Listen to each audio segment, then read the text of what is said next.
PTV, oberoende, piratistisk media, skapad och finansierad av tittarna.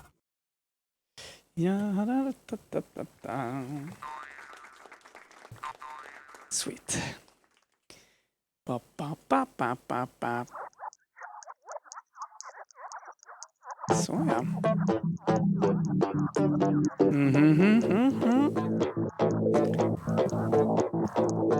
Kom igen nu Rakun, vakna upp.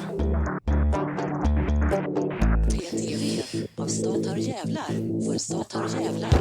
Det är torsdag! Den 10 februari 2022. Här sitter vi steg bort ifrån underbara Manhattan, mitt på Kungsholmen. Den aningen klara, 3-gradiga, torsdagskväll helt enkelt.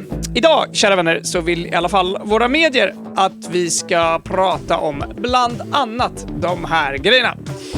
Kevin-historien fortsätter löjligt. Det tar en sekund att säga förlåt. Det är bara löjligt att Arvika kommun inte vill ge Robin och Dahlén och Christian Karlsson, bröderna som pekades ut i det uppmärksammade Kevin-fallet, någon ursäkt. Kommunen tycks vara rädd för att ge en offentlig ursäkt. Det tar en sekund att säga förlåt. Ja. Frankrike öppnar för upp till 14 nya kärnkraftverk samtidigt borta hos Emmanuel Macrons Frankrike. Tiden är inne för renässans för den franska kärnkraftsindustrin, säger han. Macron vill se att 6 EPR2-kraftverk byggs och studier inleds för byggandet av ytterligare 8. Kanske kan bli klara om då 15 år eller något sånt då. Oskarshamn 3 stoppas samtidigt. Kan påverka elpriserna. Reaktor 3 vid Oskarshamn kärnkraft kommer att tillfälligt tas ur bruk på grund av bränsleskada. Alltså jag kan säga att våra egna kärnkraftverk håller helt på att bara kollapsa. Ser vi nu. En epok är över. Oldsberg kan inte överskattas. Ingvar Oldsberg alltså död i dagen. Och många hyllningar naturligtvis under dagen. Oldsbergs betydelse för svensk tv kan inte överskattas, och han själv förstod sitt värde och ville alltid vara bäst, så menar Mattias Bergqvist det hela lite grann i Expressen. Skogsstyrelsen skärper kraven samtidigt på skogsägare. Skogsstyrelsen gav på torsdagen besked idag alltså om att skogsägare behöver ta större ansvar än tidigare för att inte störa eller hota fridlysta arter vid avverkning. Samtidigt, frihetskonvojer förbjuds även i Belgien. Belgiska myndigheter har klargjort att det inte kommer tillåta det Kanada-inspirerade frihetskonvojprotesten som planeras i huvudstaden i Bryssel nästa vecka. Vi vidtar åtgärder för att förhindra blockad i huvudstadsregionen. Ja, det där kan vi faktiskt snacka lite om sen. Frihetskonvojerna och lite så. Vi får se. Vad kan resten av världen lära sig av landet med minusutsläpp? Gud vad jag skulle vilja åka hit alltså. Det lilla kungadömet Bhutan, inklämt mellan Indien och Kina, är ett av världens grönaste länder i flera bemärkelser. Landet täckt av stora skogar mellan Himalayas bergstoppar. Dessutom är Bhutan en av de första nationerna som ligger minus när det kommer till koldioxidutsläpp. Landet binder mer än det släpper ut i atmosfären. Det finns alltså en analys av det här. Ser precis ut som länderna som precis ut som stora delar av Kina. Så de delar av Kina jag tycker har bäst natur. Så att jag bara såg bilden och bara, här måste jag titta på. Okej. Häftigt. I samma veva här och hoppar vi över in i vår vanliga view. Hoppas jag. Sådär ja. Snyggt. Hola. Hej. Och med oss som, vanligt på varannan torsdag får man väl säga. Torsdagen då vi upprätthåller Terms of Service har vi alltså Erik. Tjena. Hej. Kul att ha dig här igen. Och jag får väl lite innan vi ens har börjat bara be om ursäkt då, för att kameran som ni kommer se här det kommer vara så här. Nu, man ser dig men det är inte alldeles rätt om vi säger så. Men det behöver inte alltid vara rätt. Alltså, nej, man hör i alla fall. Någonting som kan vara lite intressant, Erik. Vet du att ditt efternamn är nästan galen på danska? Jaså? Ja, nej, det visste jag inte. Ja, okej. Nej, det vet jag inte. Däremot vet jag att det finns en tatueringsbutik som heter Bonk och Bläck i Köpenhamn. Coolt. Ja. Det var en massa tröjor som det står Bonk på. Så man har köpt. Sweet. Man undrar om de heter Bonk och Bläck som grundade. Men det är också, jag tror att det är de säljer så här skatekläder. Okej. Det är någon skate-grej, en bonky skate-tryck Mm. också. Ja. Ja, men... Ja. Jag kan passa på att fråga chatten. Det kan nämligen vara jag också. Upplever ni att Erik är lite låg, eller är det bara jag som sagt? Oj, Volymmässigt. Omsorg i chatten. Ja, Jaha, jag ser. det är inte du som ska göra någonting, Erik. Det är jag eller Kringland. Okej. Jag trodde det var energimässigt. Ja. Ja, det är inte låg ljud. Vad tråkig han verkar vara idag. Ja, nej. Vi har ingen rosa aura på Erik idag. Den är lite mörkblå. Har lite mörk aura idag tycker jag. Är du lite nere? Nej, nu blir det 4 Hail Marys med energikristallerna för dig. Tacka färger jag kan få faktiskt. Jag tycker, men det är inte, alltså där Otto har någonting på gång där. Jag tycker att vi borde ändra våra intron där vi faktiskt frågar hur vi verkligen mår och måste svara på den frågan live liksom innan vi kommer igång. Så här, inte avfärda frågor utan bara när jag tänker efter så. Det ska bli helt lite fantastiskt jobbigt att sista höra dig efter styrelsemöten. Ja. Ja, men precis. Det är som en mående. Det handlar mycket om fokus. Vart du lägger ditt fokus. Liksom. Ja. Nej, men... Mycket. Inte alltid såklart. Ibland är det svårt. Ibland tvingas man fokusera på saker. Ja, så är det. Jag kan säga jag har haft en sån här stressvecka i den här veckan. Allting har hamnat på samma dagar. Men det är så det är. Och det var dumt att vara sjuk. Dum grej. Det är generellt nu för tiden. Ja. Precis, jag tror vi många liksom, vi som sagt, vi hade ju ett superspreader event som du undvek med nöd och näppe. Det var faktiskt inte med det som anledning. Men det kanske jag borde säga nu i efterhand. Ja, precis. Plocka lite poäng. Jag skulle komma, men jag hade jobbat massa och bara kände mig inte alls upplagd för att vara social med massa helt nya människor. Så att jag var inte på riktigt humör. Nej, jag förstår. Full förståelse och det du missade vill ingen ha. Nej, precis. Men jag beklagar att det är så. Jag hoppas att det blir kul ändå. Ja, det var skittrevligt. Innan sanningen. Ja. Vi hade rätt kul på Discord. Jag har fortfarande inte pratat med Si sen jag anklagade honom för att sprida allt. Jaha, det finns en... Otto var intresserad av... Patient X. Ja, exakt. Patient Zero. Otto var väldigt intresserad. Jag var väldigt intresserad av att ta reda på vem det var fram tills folk började peka finger på mig. Då betyder det inte lika mycket. Precis. Ja, just det. Det är så bra också när man kommer in och säger att det spelar ingen roll vem som smittade vem. Och alla bara, då var det ju du som smittade. Det är ju fortfarande sjuka lika för jävligt. Det är ju lika jävla sjuka hur som helst.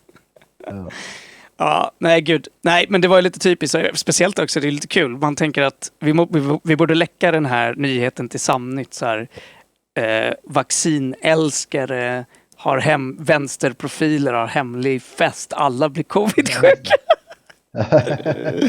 Ta lite bilder och läcka på Instagram liksom. Ja. Nej, det var faktiskt lite jobbigt måste jag säga. Och bli så sjuk. Vi ska naturligtvis hoppa in i nyheter och grejer som rör SAC, men jag tänkte man kanske skulle kunna nämna, jag vet inte om du har du koll lite grann på eller hört någonting om frihetskonvojen som är i Kanada? Oj, nej, inte det minsta. Det är ju alls... Jag hör om det. Ja. Men däremot tänkte jag såg tidigare idag så såg jag första gången i kommentarsfältet, alltså bakåt i syndikalisttråden där. Och där ställs det ju massa frågor. Jag vet inte, har vi gått igenom alla de frågorna? Det har vi nog inte. Det är nog väldigt bra. Ja. Jag vet inte vad vi har gått igenom, men jag tror det kan vara frågor som är bra att gå igenom hur som helst. Ja, visst. Jag kan faktiskt inte... Nya lyssnare och sådär. Exakt. Kan du komma åt... Eller skulle vi kanske kunna be Otto? Jag kan säga så här, jag har faktiskt lite svårt att komma åt Discord. Eller jag kan göra det på telefonen. Jag gör det på telefonen. Okej, jag kan läsa annars. Vilken kanal är det? I Syndikalisterna-kanalen. Där Var vill du att jag ska börja? Uppifrån. Ja, det är från starten alltså, okej. Fråga inför nästa veckas syndikalistprogram. Där det här var i november. Sorry about that. Hur funkar det om endast en eller ett fåtal är anslutna till SAC på en viss arbetsplats? Och då kan jag väl dra ut den frågan lite. Om vi säger att det då skulle uppstå en konflikt och så säger vi att 90% är anslutna till Unionen, 10% SAC. Unionen ser inget problem i det hela, men SAC gör. Ja, det är ju jag skulle vilja säga det var ett ganska vanligt problem förr i tiden innan strejkrätten förändrades. Då hade ju SAC fri strejk. Alltså eftersom inte vi skrev under några centrala kollektivavtal så hade vi fri strejkrätt och kunde ta ut våra medlemmar i strejk eller andra stridsåtgärder mycket friare än idag. Vilket andra inte kunde. Så att om det var en stor konflikt på en arbetsplats så kunde ju vi ta ut våra medlemmar men inte deras kollegor då. Majoriteten som var med i ett annat fack. Även fast de ville gå ut så fick de inte gå ut. De fick då strejka vilt, vilket de flesta inte vill. Det är alltså vilt att strejka utan sin fackföreningsstöd. Så då får du ingen strejkersättning och liksom, ja, ingen juridisk hjälp om du skulle behöva det i efterspelet. Ja, men för själva frågan då, för om du är ensam eller ett fåtal, alltså SAC har ju alltid kategoriskt tagit ut sympatiåtgärder för andra fackföreningars strider. Alltid. Och vi strävar alltid efter att samarbeta med våra arbetskamrater på golvet oavsett vilken organisation de tillhör.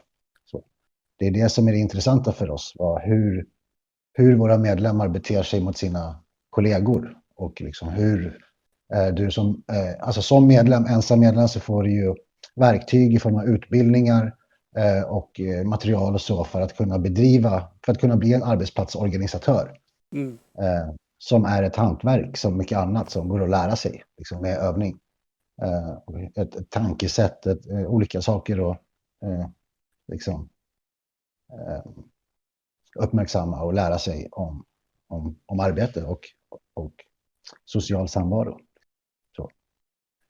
Så att det får du ju, och det kan du använda dig av överallt liksom, när du vill få igång vad som kallas för en mobiliseringsprocess. Alltså när det går ifrån att vara en grupp individer till att bli ett kollektiv.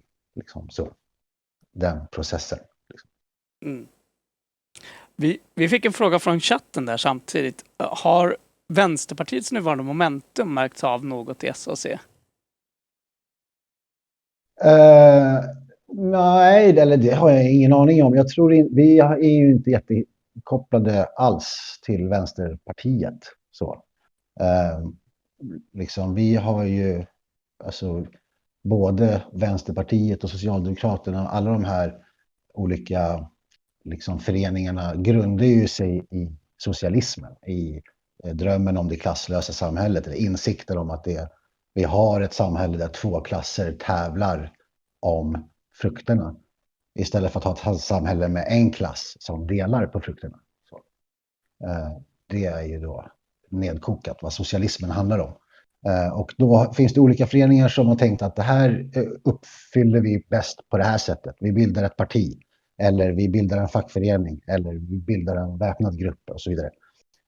Så det är den gemensamma grunden vi står på, men jag tror inte att vi har Jo, eller det kanske vi har. Jag vet inte hur det ser ut bland våra medlemmar. Vi frågar ju aldrig vad våra medlemmar röstar på. Det är liksom inte intressant för oss.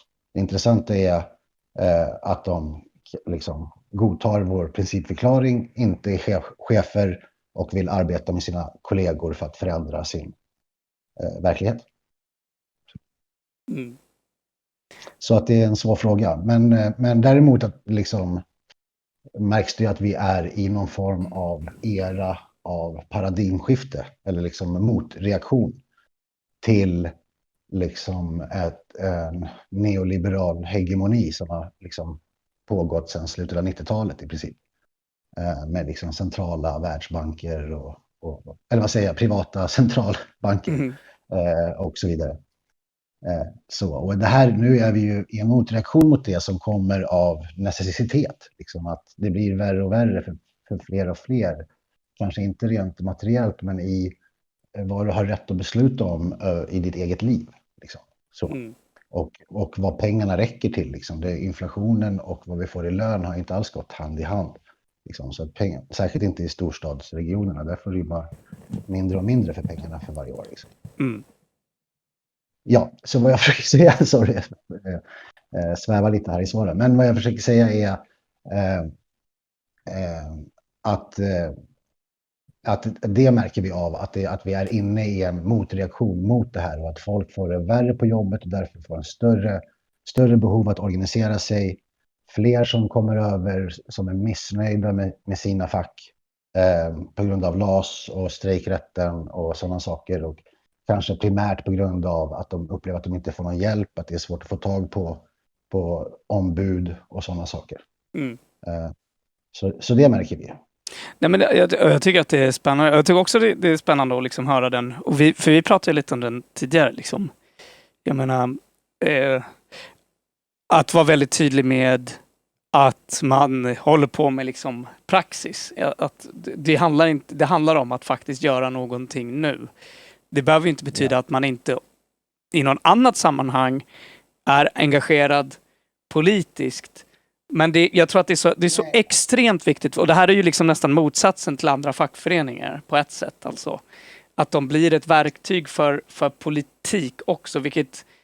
Vilket verkligen kan underminera det faktum att då förlorar man ju den lokala kopplingen. Alltså det är väldigt lätt att man centraliserar det med saker som måste vara, medan det är arbetsplatsen och det är det lokala som egentligen allt förändringsarbete bör få sin början. Det är ju där gräsrötterna, det är de som har koll, det är de som vet. Det är på många sätt där det borde styras.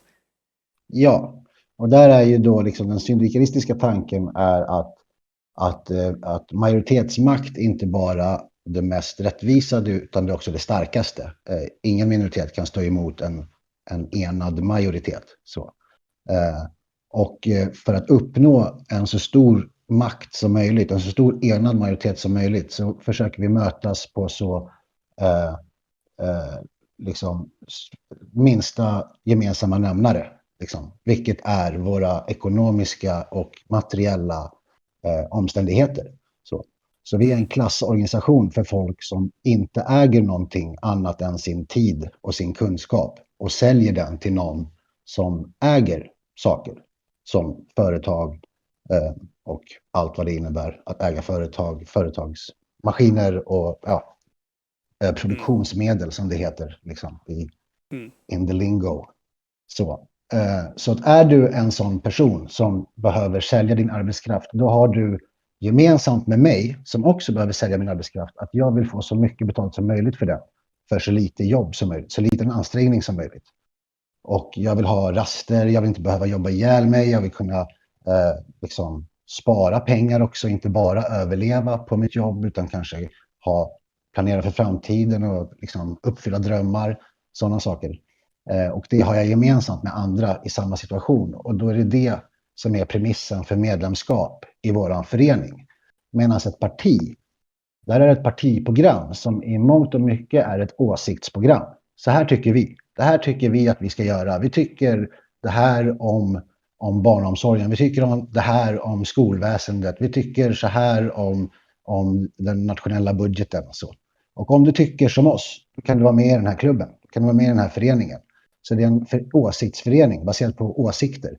Har du fel åsikt, då kan du åka ur den här föreningen. Det kan du inte så lätt, i varje fall i SAC, om du inte i handling går emot vår principförklaring, alltså går emot våra gemensamma intressen, det vill säga försöker liksom sko dig på dina kollegors bekostnad. Då kan du inte vara med. Det är skäl för uteslutning. Nej, men precis.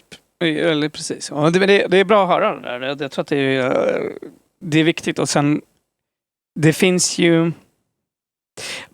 man kan säga, det man kanske skulle kunna säga är ju att den gamla, och det är ju bra liksom, jag kan ju säga att det finns jättemånga mer som är intresserade av de här frågorna liksom, och att det finns ett förnyat intresse för politik som ofta kommer utav, jag menar i grunden materiella förutsättningar som man upplever har försämrats.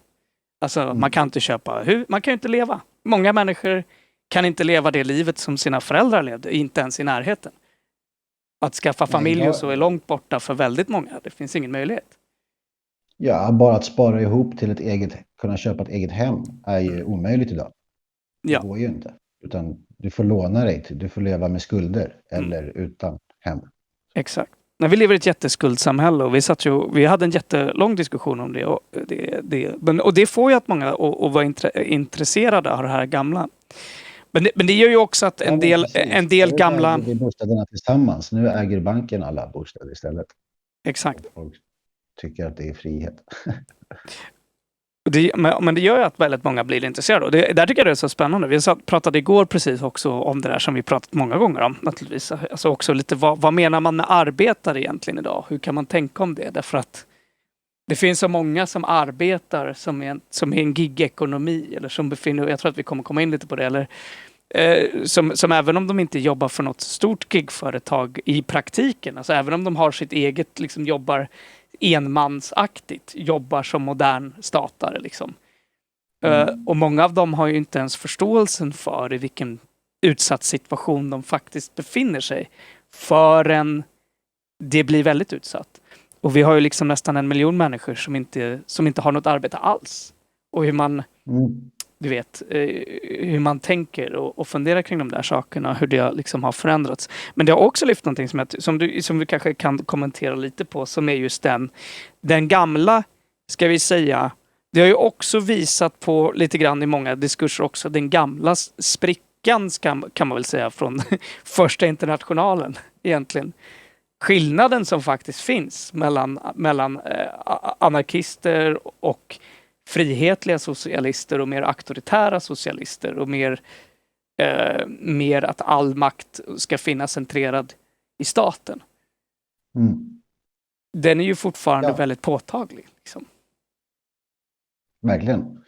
Verkligen. Alltså, och det går ju tillbaka till alltså innan kalla kriget. Det är ju liksom någon form av dualism där du äntligen tänker att starkast individ överlever var och en för sig själv, eller så tänker du tillsammans så överlever även den svagaste individen, så tillsammans är bättre. Så.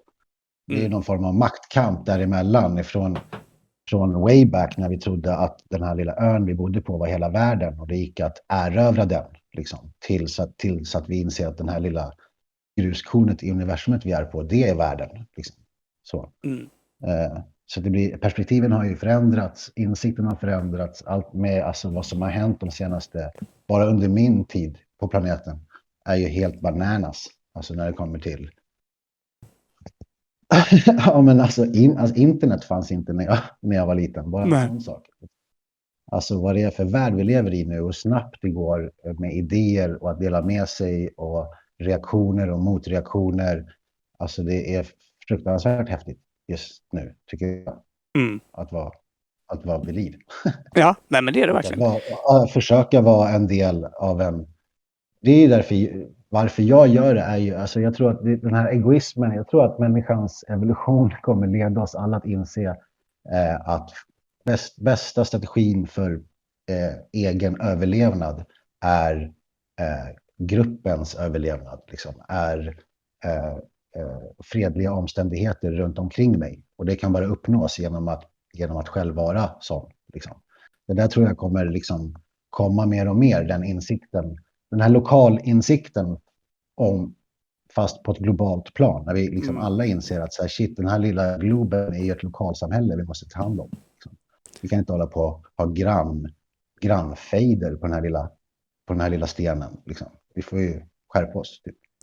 Nej men exakt, jag håller med. Alltså det finns ju en så stor skillnad, jag menar, den har blivit så mycket tydligare mellan auktoritärt och frihetligt liksom, som blir en väldigt viktig grej och hur man tänker kring de sakerna liksom, egalitära samhällen, mutual aid, hur man faktiskt organiserar sig på sådana sätt som är frivilliga, icke-koerciva och som också just för att de är det, både är mer produktiva, alltså åtminstone i formen av att man skapar värde till samhället i stort.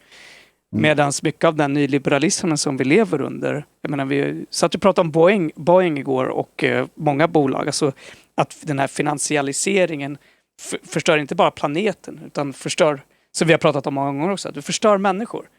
Det är ett livsfarligt sätt att leva på för att vi blir olyckliga i själen. Alltså det är inget, det finns inte, vi är inte nöjda av att göra ett skitjobb som dödar människor, även om vi tjänar pengar på det. Alltså, det är inte... Precis. Men vi är ju i grunden empatiska varelser. Liksom. Vi har precis nyligen skaffat katt. Och det är helt otroligt vad det bara gör med atmosfären hemma. Att ha ett liv att ta hand om. Alltså så här, det är så djupt rotat. Liksom det här ansvaret som plötsligt dyker upp. Som gör att det blir jättemysigt att komma hem plötsligt. Så, liksom, det tror jag är alltså ändå något i grunden mänskligt. Liksom. Vi som är vuxna och överlevde spädbarnsåldern gjorde det för att någon tog hand om oss. Liksom. Någon älskade oss tillräckligt mycket för att ta hand om oss. Liksom. Jag tror att det är djupt rotat i oss, den här omvårdnaden. Så behovet av att känna sig behövd genom att behövas av någon annan. Liksom.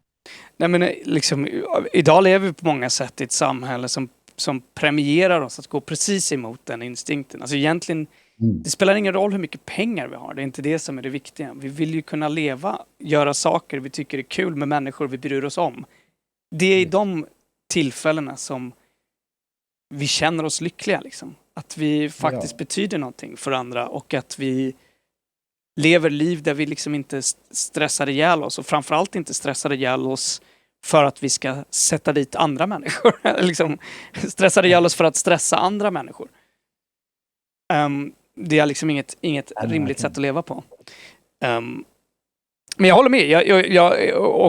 Och där finns ju en väldigt viktig grej att faktiskt ta det liksom, för att glida lite mot de här. Vi satt ju och pratade om frihetsrörelsen här i Sverige. Så det är väldigt synd att se att de glider över. Det är väldigt lätt på ett sätt att istället glida över i olika typer av, vad ska vi säga, många av dem där är ju kristallhippies och sånt där. Och lite konspirationsteoretiker. Men hur många av dem också används högerpopulistiskt. Och hur man inte har hur man liksom inte stänger dörren dit tydligt. Och frågan är ju liksom hur man lite där. Jag tror att det är väldigt, väldigt, väldigt bra att vara ute och prata om, titta på systemet, iaktta vad mänskligheten är och försöka få dem i så stor mån som möjligt att engagera sig istället inom SAC till exempel, eller med saker som har en annan grundläggande systematisk inställning. Men där tror jag att liksom initiativ som Virtuben till exempel och liknande mer decentraliserad media liksom, på sikt kommer leda till liksom, också att folk lär sig att ta ansvaret för vilken information du söker upp och så liksom, och fatta egna beslut. Det är ingenting vi har lärt oss. Det har blivit serverat hela tiden och nu är det helt nytt. Så nu liksom, nu sprider man allt för att jag läste det. Då måste det vara sant så. Liksom. Men det där kommer ju landa så småningom. Liksom. Och då kommer ju, alltså vi har ju alla tillgång till ett liksom, biblioteket Alexandria slängde i väggen. Liksom, så här, alla har det här i fickan. Liksom. Och när det blir väl sorterat, väl organiserat och liksom väl inkorporerat i vårt sätt att uppfatta verkligheten på, då kommer det vara ett helt otroligt verktyg för utbildning och kollektivt beslutsfattande. Liksom. Ja, utan tvekan. Vi är ju precis på tröskeln på det nu. Liksom. Så. Det är därför också som, liksom, nu uttalar jag mig privat här och inte som någon representant för någonting. Men det är därför jag tycker att bland annat då att frågor som Piratpartiet driver är jävligt viktiga för att de är så grundläggande för hur internet kommer kunna användas eller inte. Liksom, så i framtiden. Ja, nej men precis. Demokratiskt perspektiv. Ja, exakt. Där finns det ju jag håller med.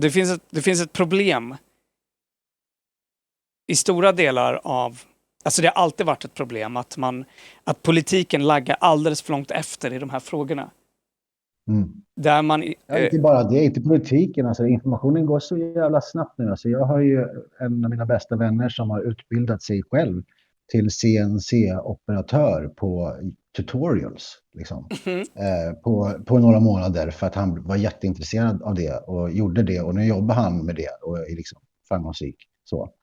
Och han menar ju på att det också, vi lever på liksom den sista tiden av de här stora läroverksbastionernas välde. Liksom, när det har gått en 5-årig jurkand i något ämne så är den informationen 5 år gammal när det kommer ut. Liksom. Det är så här, det finns forum på internet där forskarna släpper sina resultat nu. Så där du bara kollar och gör dina självstudier kommer bli en helt annan grej framöver. Liksom. Nej, jag håller ju det. Jag känner mig visionär idag. Jag vet inte, det kanske bara för att jag ser bara mig själv. Så att det känns som att jag bara pratar med min spegelbild. Typ. Jag tänker inte på att det är någon som lyssnar på det här. Typ. Nej, men jag menar Ursäkta. Ja, nej, det är bara bra. Jag menar, det är spännande och jag håller med. Sen gäller det att man använder det där... Återgå till frågorna i chatten. Ja, men precis. Jag kan plocka upp någon här. Jag vet att det var en annan grej. Ska vi inte ta resten av vad vi har i... Alltså jag tror att vi glider in i den här nämligen. För att jag har för mig att det handlade om... Jag backar. Det handlar lite om Husby. Därför vi har för länge sedan fick vi en fråga som löd ungefär så här. Jag vet att SAC med andra startade ett Folkets hus-projekt i Husby som jag förstår skulle vara en mötesplats för de som bor där någon dag i veckan för att diskutera närområdspolitik och situation. Det hade varit intressant att höra om hur det gick med det. Finns det kvar och vad händer i Husby? Ja, absolut. Det finns absolut kvar och det går skitbra. Det är ju de håller till på Folkets hus i Husby. Liksom. Så att det är inte de som har startat upp Folkets hus. Liksom. Men annars var det korrekt. Nu är det inte längre någon del. Nu är de helt fristående SAC. Men från början var SAC med och startade upp det här och sen har medlemmar i SAC varit drivande i det där. Och sen nu så är de helt självgående och därför sin egna juridiska person med sina egna medlemmar och medlemsmöten och så. Det är varje tisdag kväll, ska vi se, 5 till 7 tror jag, på Folkets Husby, i Husby. Det kan det gå om du behöver juridisk rådgivning kring kanske migrationsfrågor eller bostadsrätt eller arbetsrätt i princip. Det är en grupp eller en organisation som heter Ort till ort som är som en radikal variant av bostadsrättsföreningen kan man säga. Typ lite vad SAC är för arbets... Coolt. liksom, ja. Förmedlingen eller på sig. Ja, skitsamma. Och sen så rörelsejuristerna som är då massa olika jurister, ett löst nätverk av jurister som jobbar då pro bono med rådgivning och lite så kring frågor. Inspirationen kommer ifrån vad som i USA kallas för Workers Center.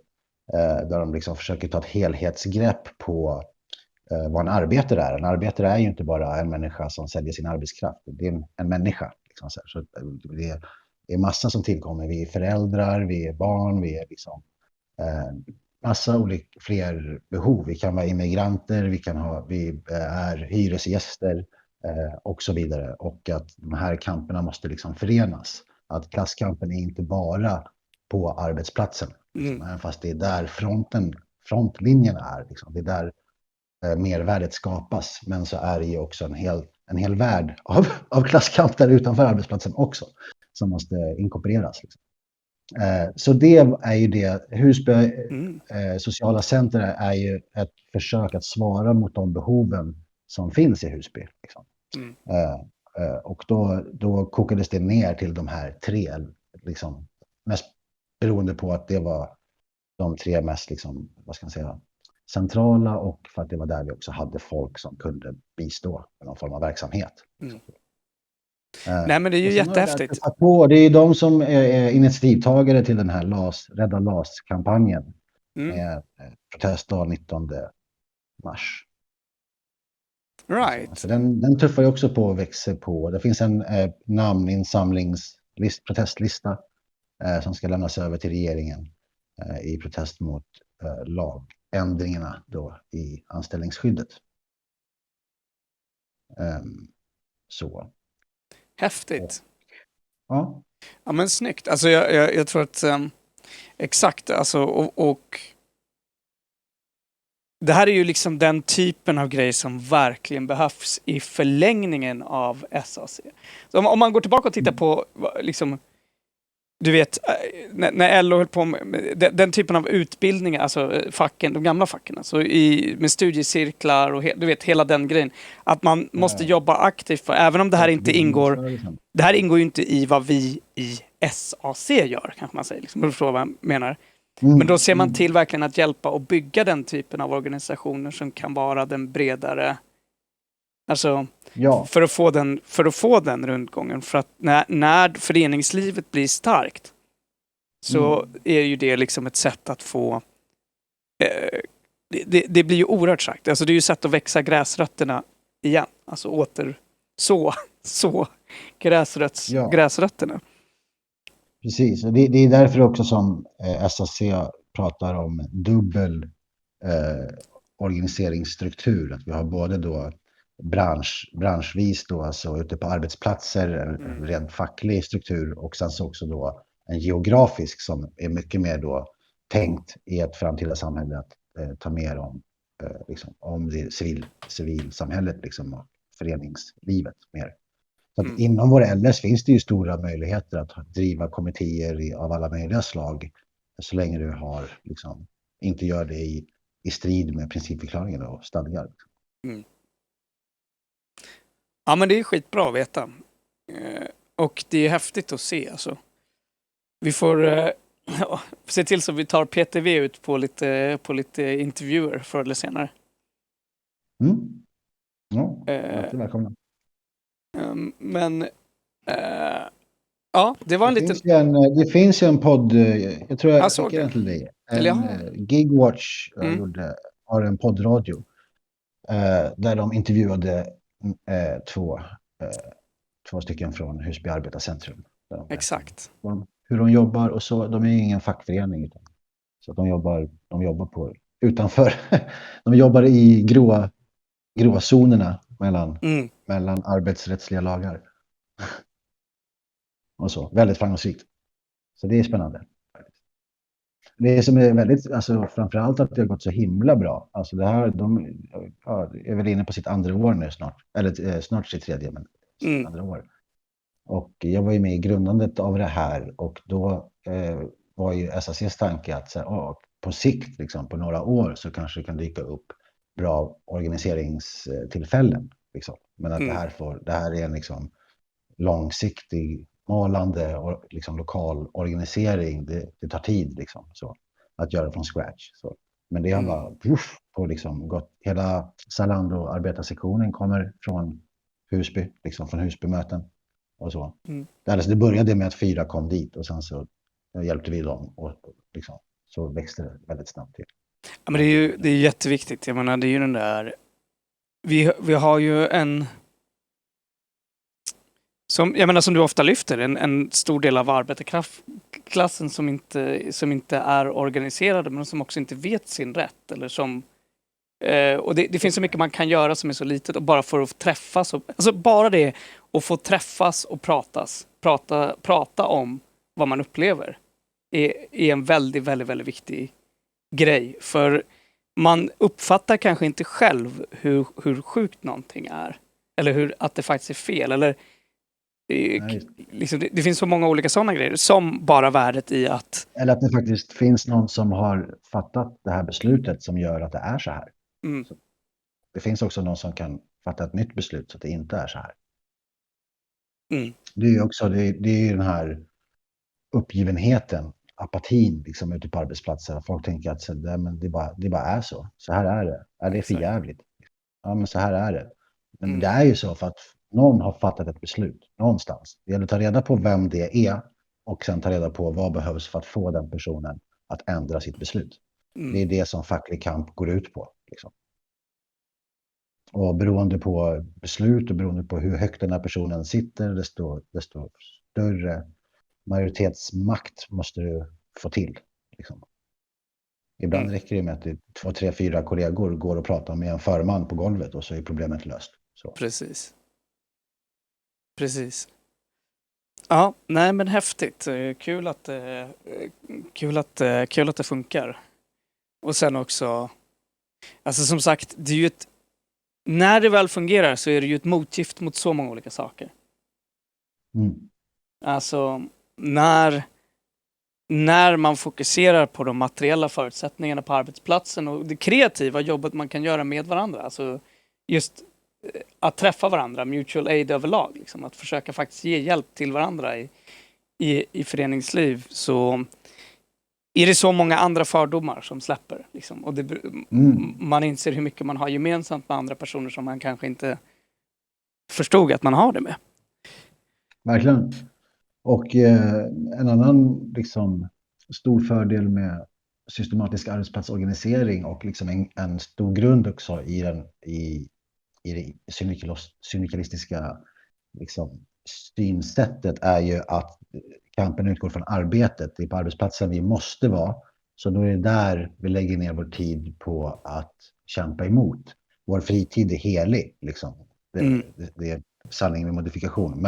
Men det ska inte behövas att du ska vara en övertygad liksom, aktivist som offrar allt, hobbys och vänner och familj för att vara på möten alla lediga timmar du har. Liksom. Nej, precis. Det är ohållbart, utan så här, på din fritid då är du ledig. Fackligt arbete, det sker på arbetstid. Liksom. Så. Jag hade någon poäng med det här, men jag tappade den. Ja, nej, poängen finns väl redan i det du sa där. Alltså också att i det att det är väldigt viktigt att ha tiden att faktiskt vara med varandra, vara sig själv, vara alla de där sakerna. Det får inte vara att man gör sitt fackarbete till, du vet, i praktiken får ett arbete som sträcker sig på många sätt över ett helt dygn. Liksom. Det är inte hållbart. Det gäller att hela tiden jobba med en hållbarhet liksom, i att växa sådana här grejer och också varför det tar tid. Därför att alla sådana här frivilliga saker kräver ju på ett sätt att folk lägger ner tid. Jo, nej, nu kom jag på vad jag skulle säga. Att det som är bra med den här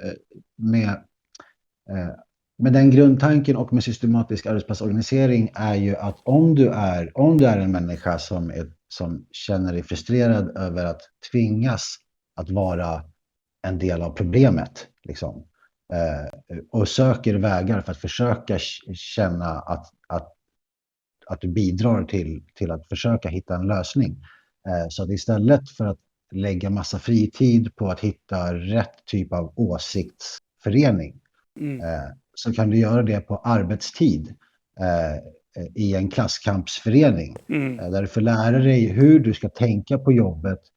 Steg 1, steg 2, steg 3 för att engagera dina kollegor, för att kartlägga maktförhållanden, för att kartlägga din arbetsplats och företagsstruktur, kartlägga chefernas struktur. Alltså alla sådana här saker som du måste kunna. Kartor och listor som ska uppdateras och nätverk som ska byggas. Helt plötsligt blir vilket jävla skitjobb den är, blir ett klasskampsprojekt. Och sen så när du är klar så har du fritiden över till att hänga med polare eller vara med i någon annan intresseklubb. Gå till Husby arbetarcentrum till exempel. Till exempel. Visst. Och det är ju Husby socialt arbetarcentrum är ju en avknoppning av Husby socialt center. Som är vad det är, ett socialt center som har juridisk rådgivning, men också du kan komma hit och bara spela schack, fika, hänga. Liksom. Det är väldigt trevligt. Och opretentiöst. Liksom. Ja, men ballt. Det var en annan artikel här som vi plockade upp. Vill du se en byggbransch med värdiga villkor? Ja, det är också för att det också är en namninsamling, nämligen jag tänkte göra lite reklam för. Så det båda sker på mitt skifte. Det är alltså då en namninsamling för LAS eller mot försämringarna av LAS. Och sen så är det en annan namninsamling som Stockholms byggsyndikat har startat med hjälp av mitt skifte. Som handlar om att få regeringen att i sin strävan att bekämpa arbetslivskriminalitet fokusera det arbetet på företagare och inte som idag på anställda. Som det är idag så är de besluten som tas och liksom de banor det tänks i riktade mot hur ska vi kunna stoppa de här individerna som tvingas av olika skäl ta sig hit utan papper och jobbar utan att betala skatt. Det är fokus. Så. Inte på hur täpper vi till alla de här lagliga gluggarna som gör det möjligt för företag att tjäna miljonbelopp på människors misär. Liksom. Ja. Så. Nej, men det är jätteviktigt. Alltså, just det där har vi tagit upp flera gånger också. Men hur otroligt farligt det är att höra Socialdemokraterna men även Vänsterpartiet och väldigt många, i stort sett hela Sverige prata om det som att det är invandringens fel att de blir utnyttjade på arbetsmarknaden. Medan det senaste var ju när det visade sig att det var ju hemma hos Maggan som det uppdagades att det hade varit en papperslös städare och frågan är bara hur hade hon kommit dit? Säpo måste ha gjort ett misstag. Hon var inte bara papperslös, hon var även syndikalist, kan jag meddela. Ja, men bra. Så det var 2 missar Säpo gjorde. Ja, precis. Men jag menar, det är groteskt att se diskussionen om det. Där det liksom, jag menar, min tanke blir ju direkt, vad är det här för något jävla bolag? Nu sätter ni dit dem. Men det var ju liksom inte ens, man hade intervjuat ägaren som var inte mitt fel, eller jag var inte anställd, jag var inte så här.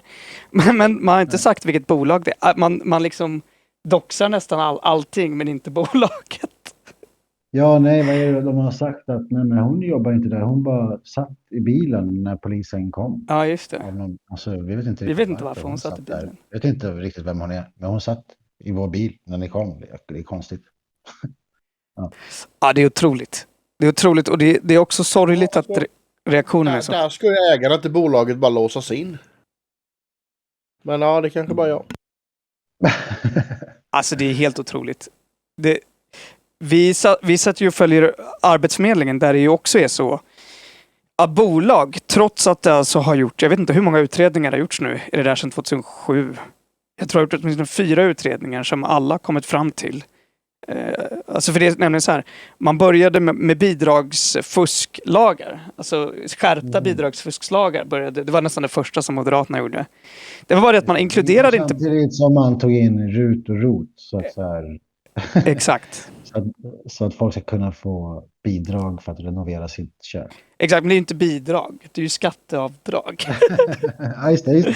Överklassens bidrag är avdrag. Just det. Exakt, det är så det heter. Så kommer man undan kritiken. Men det är ändå...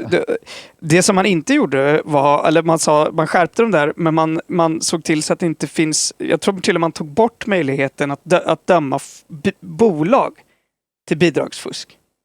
Ja. Och så har man ju hållit på jättelänge med att försöka kunna sätta dit bolag då för bidragsfusk. Och det är för bolag, det finns ju hur många bolag som helst som så att säga lever på Arbetsförmedlingen eller så. Och tjäna pengar. Men det är alltså inte olagligt att lura staten på pengar om du är ett bolag.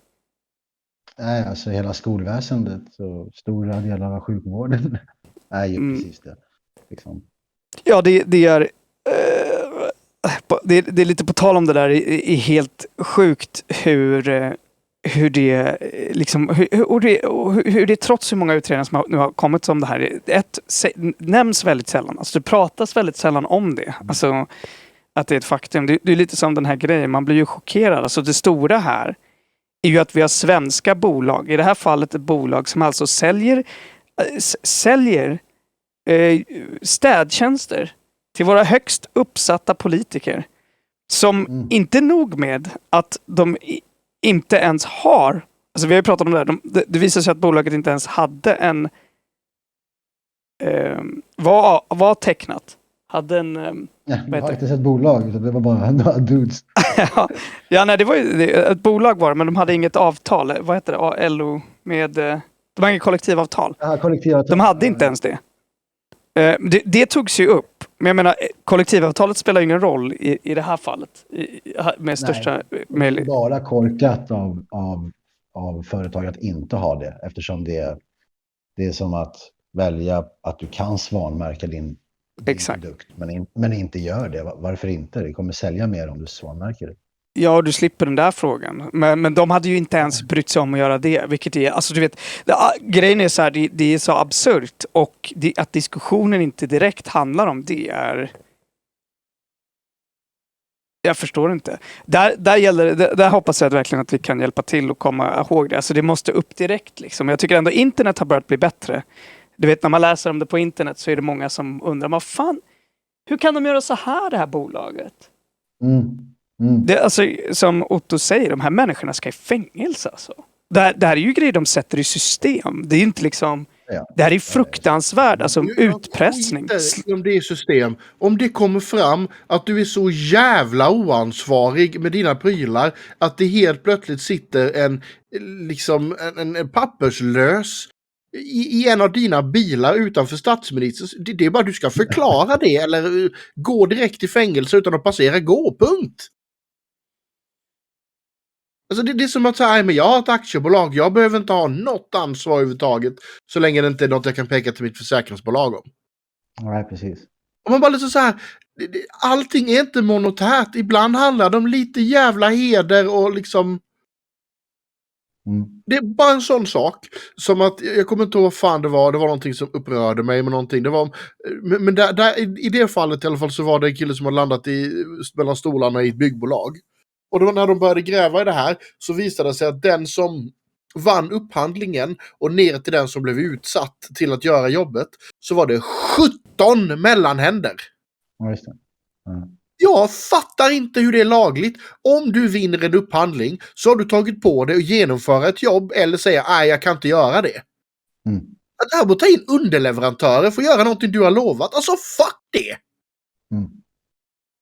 Ja, åtminstone att använda dem för att skylla. Det är ju just det där. Den som du anställer måste ha ansvaret för det du gör. Men det är exakt på det här sättet som man kommer undan det nästan hela tiden. Det är precis så här Arbetsförmedlingen själva säger också. Att det är inte vårt ansvar. Men det måste det vara. Och jag hoppas verkligen att det förändras. För det får inte vara så här. Så den här frågan är jätteviktig. Sätt dit de som tjänar pengar, som utnyttjar det här, som har satt det här i system. Sätt inte dit dem som av ekonomiska skäl ofta inte har haft valet att göra vad de har blivit tillsagda. Det är inte deras fel. Alltså, och den retoriken i Sverige är helt störd. Liksom. Vad gjorde en papperslös och statsministern? Inte så här... Alltså det är... Säpo borde ha koll. Alltså, förstår du vad jag menar? Det är bara så här, man blir helt så här, what? Vad fan är det här? Det är två fel, gör inte ett rätt. Ja, Säpo borde haft koll. Men när Säpo nu inte hade haft koll, litade på städfirman i fråga. Städfirman, alltså jag hoppas att Säpo har skruvat ut varenda liten jävla skruv ur hela det bolaget och testat det för någonting. Ja, alltså jag...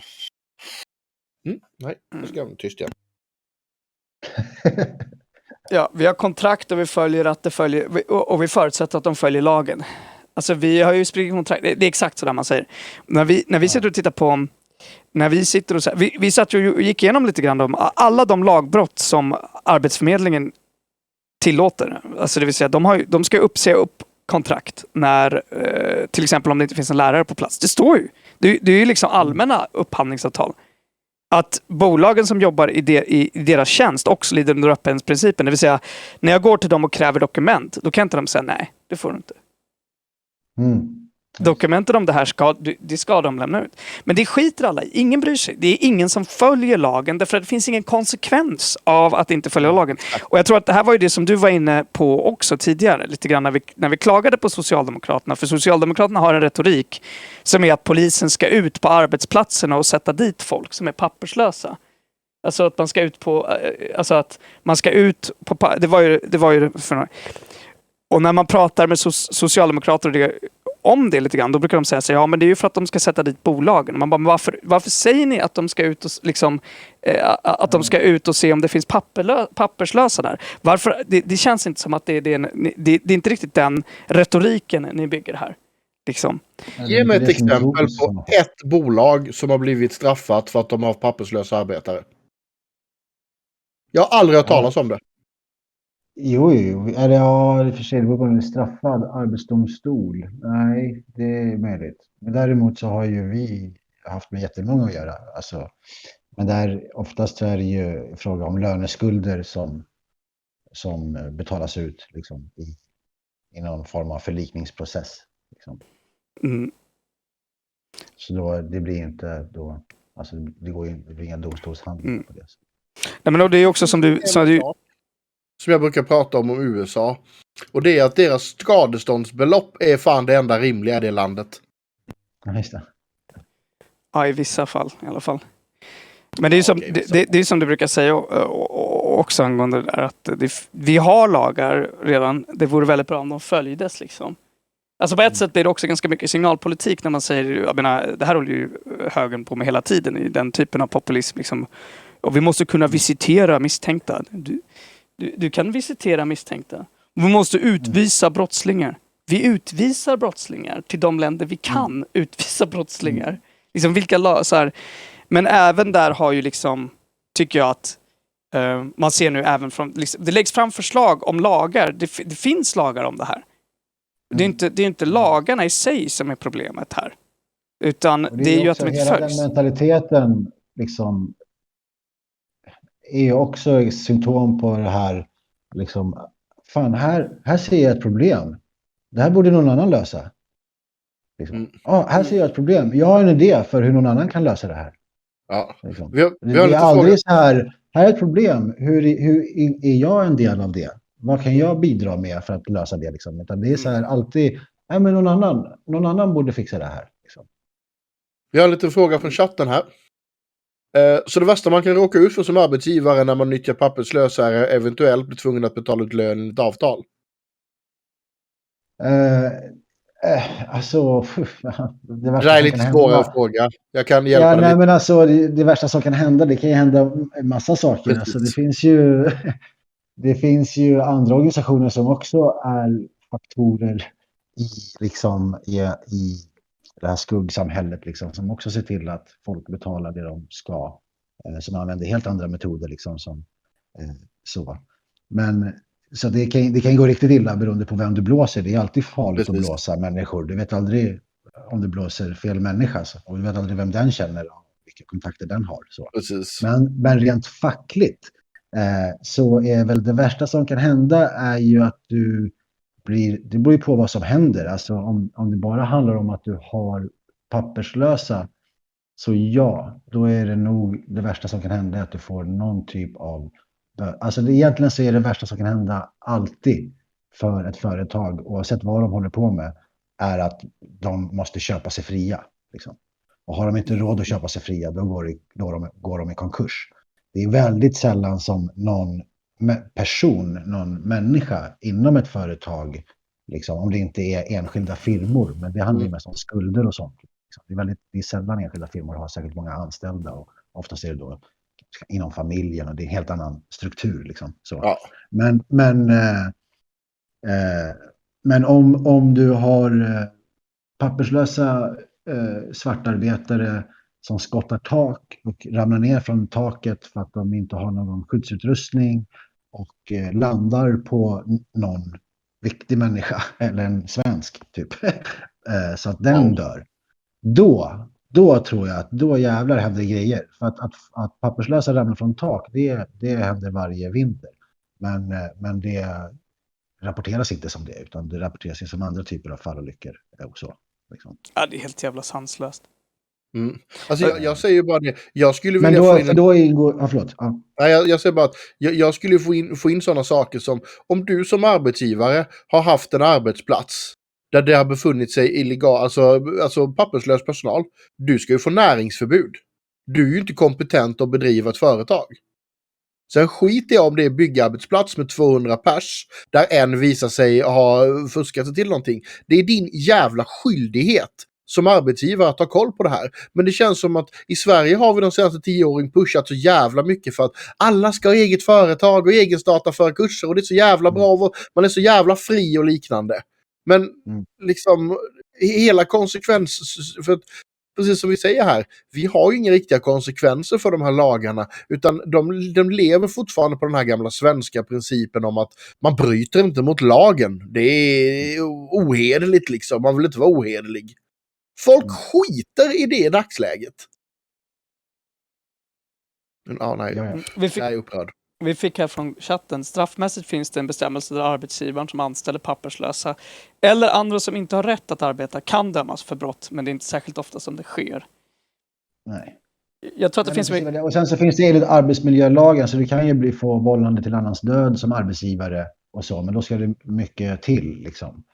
Sådana saker kan ju ske, det är ju risker som du kan ta som arbetsgivare, vad man ska säga. Samt liksom, Och det här måste ju liksom... Alltså, oavsett vad det, även diskrimineringslagar och såna här saker, det blir ju liksom inga fängelse eller så, utan det är ju att bolaget åläggs att betala böter, vite, till fack och till person. Och vill man liksom... Och det här kom ju en rapport om alldeles nyligen, att man ändå liksom börjar se det här, därför att många av de här så att säga riktiga... Alltså man börjar bli rädd för det här därför att det inte längre bara är svenskar som organiserar så här. Man brukar uttrycka det att gängkriminella nu organiserar sig i företag och i kommuner. Alltså att det, förstår du, nu är det fel människor som börjar göra det där. Jag tänkte också på det där. Så har det ju alltid varit. Det är hela grundstenen för staten. Är ju att den med flest muskler som spöade flest människor fick bestämma mest. Och så döpte den sig själv till kung. Typ. Alltså det är ju premiss. Det är bara att kolla på vilken. Alltså jag kollar ju på den här Boardwalk Empire till exempel. Som handlar om liksom förbudstiden och spritsmugglarna. Liksom så här. Och det var ju exakt samma människor som... Alltså så har ju folk kolla kartellerna. Det största delen är ju vit verksamhet. Det är ju företag och shit de äger. Liksom. Alltså det är ju en väldigt hårfin linje mellan illegal och legal business. Alltså det är ju väldigt få... Liksom. Nej men precis, jag menar... Precis, organiserad kriminalitet idag sker i företagsform alla gånger. Liksom. Jo, absolut. Exakt, jag tror där gäller du liksom... Kommer du ihåg historien om när vi sålde vårt hus i Fågelmara? Nej, tror jag inte. Den är ganska kort och ganska rolig. Den beskriver just det. Det var alltså vi hade ett hus. Jag var väldigt liten så jag har bara fått det återberättat för mig. Farsan var träffad av den här damen som skulle köpa huset. Som hade 2 stycken. Hon bröt tydligt på ryska. Hon hade 2 stycken som hon pratade något ryskliknande språk med sig. Som båda var i modell livsfarlig. Och hon kom och vi tittade på huset, var inget mer med det och sen bara liksom hostade upp hela köpesumman direkt, puff, från ingenstans liksom. Och liksom farsan bara, men du, vad jobbar du med? Jag importerar frigolit. Ja, jag hörde aldrig av dem efter det husköpet var färdigt. Och det kan man ju säga där direkt, det var ju säkerligen ryska maffian han hade att göra med. Men det var liksom deras helt legita verksamhet. Ja, eller jag menar om de har kontanter men det var helt vit affär alltihopa. Banker och mäklare och allt var involverade liksom. Nej, jag tycker bara att det var kul därför att jag såg en artikel nämligen om det där man nu börjar uppröra sig över det här. Men varför man är upprörd över det är ju helt enkelt därför att de här förortsgängen, quote unquote, är de som tydligen infiltrerar vanlig affärsverksamhet. Och det är så man uttrycker det. Vilket är, som ni påpekade, det här är ju exakt vad liksom Hells Angels alltid har gjort. Alltså jag tycker, och vill man sätta dit de här kriminella, då är det ju finansiell verksamhet. Det är ju finansiella brott du måste börja utreda ordentligt. Och ett av de allra vanligaste är ju det. Så länge vi har bolag som går helt skuldfria så kommer det inte någonting överhuvudtaget att förändras. Det är ju också det där, gå i konken är ju inget problem. Du startar ju bara ett nytt bolag. Ja, visst. Så att vi behöver ju verkligen en förändring där. Men det sätter ju företag i system. Liksom att det är bara samma människor som hoppar runt på olika styrelseuppdrag i flera olika bolag med samma anställda men som byter namn och släpper sina skulder för varje gång. Liksom. Ja, precis. En annan sån sak som man kan tänka på så att de är förbannade över, som just att de kriminella tar sig in överallt liksom. Jag tror att vi måste också börja diskutera de sinnessjuka mängderna pengar som de här organisationerna hanterar. Bara ett exempel här nu. Jag bara slog snabbt på Google vad en advokat tjänar. Och snittet för den taxerade kvinnan är 58 000. Snittet för den taxerade mannen är 88 000. Vad det är sjukt, vill jag påpeka. Men om vi då leker med tanken att en duktig advokat har i alla fall 88 000 kronor i månaden eller mil om året liksom. Det är mycket pengar. Alltså 88 lax i månaden är muchos dineros för de flesta människorna. Varför har vi då advokater som tar på sig gängkläder som den advokaten gjorde senast och går in och träffar sina fan heter det? Klienter var det lite efter. Klienter inne på häktena iklädda gängkläderna. Jo, för att de 88 000 kronorna i månaden, det är ingenting för ett sånt här gäng som vet att de då har en riktigt duktig advokat. De kommer trippla det utan några större problem. Och hur ska vi liksom, vad ska vi göra åt det? Jo, se till att den här advokaten får ett ordentligt straff när han har att göra med att ta ifrån honom legitimationen nu som de pratar om. På riktigt. Inte bara liksom... Advokaten? Varför det? Det verkar helt konstigt. Vadå, det är en advokat som har tagit på sig en Hells Angel-tröja och glidit in på ett häkte. För att träffa en Hells Angels-klient. Du ser inte problemet i det? Så du menar i fallet att de ljuger om att de är där som advokater, så är det klart att det ska vara ett brott. Om du kommer ju dit i egenskapen av en advokat som ska företräda en kriminell. Alltså du har en klient som du företräder. Ja. Du får ju inte ljuga om att du är där i egenskap av advokat. Då är det ju... Nej, och när man inte längre kan avgöra det liksom, för att du glider dit i en HA-tröja, då är det problematiskt. Ja, jag menar, jag vet inte ens om... Jag förutsätter att det är ett brott och inte vara tydlig med polisen att man är där som advokat. Men jag antar att det är det du menar med att de är där. Vi får se vad konsekvenserna för den advokaten blir i alla fall. Okay. Än så länge har de höjt fingrarna om det. Det var häktespersonalen som anmälde det till advokatsamfundet. Okay. Jag tror Erik är väl kanske mer insatt i fallet än vad du är. Nej. Men, jag har inte hört något om. Förlåt, jag ska inte deraila, det var inte meningen. Ja, nej. Men, det var någon som tryckte på min knapp här. Jag tänkte att vi skulle kunna glida över lite grann i den här. Alltså nu flöt vi iväg, men det var ju bara bra. Det är kul och det är spännande att prata om och det är viktigt liksom. Vi ska ta det och öva någon gång, men det var en ganska lång grej. Jag tänkte ta en ganska positiv nyhet. Skulle jag väl säga att alltså så här, lite bakgrund. Det här handlar ju om situationen i Israel-Palestina. Inte så värst lokalt. Men det är ändå oerhört stort att Amnesty nu äntligen, alltså det här alltså det är ju helt sjukt. Men det är bra nyheter när det är att Amnesty alltså har gått ut och sagt att det som sker i Israel är apartheid. Precis som Human Rights Watch faktiskt gjorde för ungefär ett halvår sedan. Och i sambandet släppte de en film. Så jag tänkte nästan, alltså det är väl inga nyheter. Så.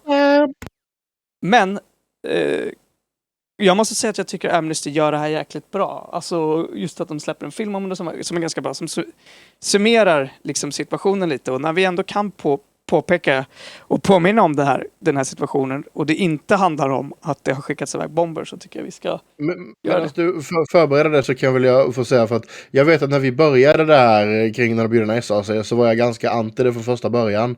För det är som jag sa till Erik första gången vi pratade, att jag är egentligen fackmotståndare för att hur dåligt facken i Sverige fungerade. Men du har vänt mig lite. Jag är numera motståndare till alla fack utom SAC. Ja, det är skillnad på fack och fack. Ja, oklart om jag kommer gå med SAC då. Jag tror inte jag får vara med eftersom att jag är vd, men jag är inte helt... vd får det vara, du får bara inte ha anställda. Ja, jag har inga anställda, så att... Nej, då får det vara. Du kan vara med. Vi får se. Det kanske kommer några nu snart. Ja. Ja, precis. Jag tyckte det skulle vara sagt. När man ändå har liksom hatat på någon så får man fan... Man får inte vara så strange. Ja, du brukar hata på... Ja, exakt. Du har ett fint. Men jag tror att det är en jättevanlig, det är liksom bara en snabb sån instickare där. Alltså, jag menar, min generation och yngre, vår generation har ju uppväxt i nyliberalism där facken, vad ska man med facken för? Det kostar bara pengar, de hjälper ju inte dig. Alltså, hela samhället har ju bedrivit, alltså den kampanjen mot att vara med i fack har varit stor. Och, ska man komma ihåg, facken sköter sig ju inte. Liksom. Det är ju, det är liksom, jag vet inte hur många grejer, att det liksom, du vet, att man konstant missköter sig. Varför ska man vara med i ett fack om man inte kan få hjälp? Eller känna att man har något inflytande liksom. Det blir ju det är väldigt svårt det går liksom inte att motivera då. Nåja, men vi tittar lite på den här då och avvaktar vår kära Cadet Blue som kommer in förr eller senare. Börja prata lite engelska. When you hear the word apartheid, what do you think of? Probably the disturbing images of... Ja, jag måste streama till er också. Att ni ser någonting där inne. Och Erik, säg till om du kan se det här sen, så att du, annars kan det nog bli lite tråkigt här. Just det, jag är där borta nu. Okej. Där. Så. Jag glömde streama hela tiden. Ja. When you hear the word apartheid, what do you think of? Probably the disturbing images of racial segregation between whites and blacks in South Africa, where a regime ruled by a racist white minority declared themselves officially superior to the black majority, then proceeded to dominate them. South Africa's apartheid system officially ended in the mid-1990s, but that doesn't mean apartheid can't happen elsewhere. Here, in Israel and the occupied Palestinian territories, Palestinians are being forced off their land and out of their homes, separated and segregated by laws, walls and checkpoints. They live in a constant state of fear and insecurity and deliberately impoverished. While, on the other hand, Israeli authorities have given the Jewish Israeli population privilege over Palestinians in just about every facet of life. The question is, does this all amount to the crime of apartheid? First, the definition of apartheid. The crime against humanity of apartheid is perpetrated when particular serious human rights violations are committed with the purpose of establishing and maintaining a system of domination by one racial group over another and systematically oppressing them. But does this system exist in Israel and the occupied Palestinian territories? And there's been a growing debate about whether the situation in Israel and the occupied Palestinian territories is apartheid. And now is the time for us, as the world's largest human rights organisation, to offer up our analysis. Our findings and criticism are directed not at the Jewish people, but at the Israeli state. It's the Israeli state that put in place the policies that implement the laws and the practices that oppress Palestinians. Well, Israeli leaders have been clear about their intentions from the beginning. In 1948, just before he became the first Prime Minister of Israel, Ben-Gurion visited Lifta and other Palestinian areas near Jerusalem that were completely emptied of Palestinian residents following attacks by Jewish forces. He stated, "There are no Arabs, 100% Jews. If we persist, it is quite possible that in the next 6 or 8 months there will be considerable changes in the country, very considerable, and to our advantage." More than 70 years later, then Prime Minister Benjamin Netanyahu posted on Instagram that Israel is not a state of all its citizens, but rather the nation state of the Jewish people and only them. Det är väldigt värt att komma ihåg det här. När man hör det här att alltså Israel enligt Benjamin Netanyahu är en uttalad etnostat. Alltså en religionsbaserad stat. Alltså det är inte... Det är ju någonting man säger själv. Inte när man kanske är ute och propagerar för någonting. Men det är ju ett uttalat mål. Liksom, eller en uttalad tanke och vision. Vad var det han kallades? Benji? Var det Benji han kallades? Nej, Ja, jag kommer inte ihåg. Bebbe, vad fan hette jag kommer inte ihåg.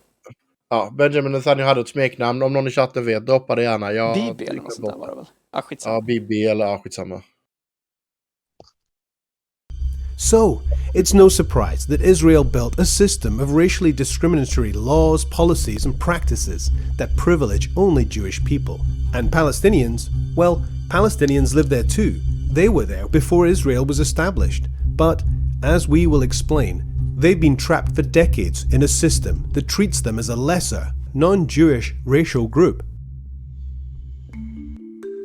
Before Israel was established in 1948, Palestinians comprised most of the population, around 70%, and owned the vast majority of private land, about 90%, in what was British Mandate Palestine.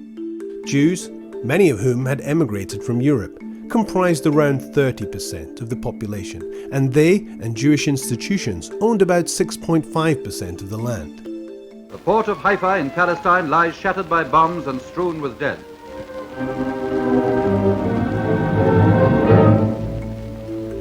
In the course of establishing Israel as a Jewish state in 1948, Israeli authorities acted to turn the situation on its head and were responsible for the mass expulsion of Palestinians and the destruction of hundreds of villages, forcing around 800,000 Palestinians out of their homes and lands.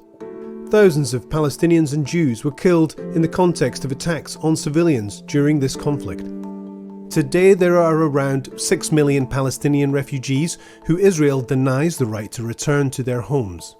After the 1967 war, Israel occupied the Palestinian territories of the West Bank, including East Jerusalem and Gaza. Israel's brutal military rule, coupled with the establishment and expansion of illegal Jewish settlements, has coerced Palestinians into enclaves, creating further fragmentation and segregation. The objective? Maintain Jewish Israeli hegemony and maximize control of land. In the city of Jerusalem, the Israeli official policy is to maintain at least a 60% Jewish majority. If you've always felt a deep yearning for Jerusalem, now is a once-in-a-lifetime opportunity not only to stand within its gates, but also to build the home of your dreams there. So where do all the Palestinians live now? 3.4 million live outside of Israel in the occupied territories, mainly in refugee camps in neighbouring countries. 2.5 million Palestinians live in Israel and East Jerusalem, restricted to enclaves that make up around 3% of the entire area. 3 million Palestinians live in the occupied West Bank, but are only allowed to access 40% of the land to live and work. The rest of the area is for the Jewish Israeli settlers only. 2 million are trapped in the Gaza Strip, one of the most densely populated areas in the world. Fragmentation of the Palestinian society and the dispossession of their lands are key pillars of Israel's apartheid system to maintain domination and control. But there's more. The unequal structure of nationality and status, restrictions on freedom of movement, use of military rule, denial of right to political participation or the right to peaceful protest, and cruel separation of families all add to the complex system that we see today. The world in general hasn't woken up to the fact that there is an entrenched system of oppression against Palestinians across Israel and the occupied Palestinian territories, wherever they may live, by the Israeli state. It's a system that's been put in place and maintained for decades, and it's that system that is the root cause of so many of the violations, the misery and the suffering that millions of Palestinians face on a daily basis. One way to understand this segregation and oppression is to look at the ID system. Jewish Israelis have only one ID card, with a status that grants them the right to live almost anywhere they wish in the country. They can move freely with access to healthcare and vast resources. Palestinians, on the other hand, have 4 types of ID cards, if any at all. The kind of ID card you are given determines the level of rights you can enjoy and controls where you can go and what you can do.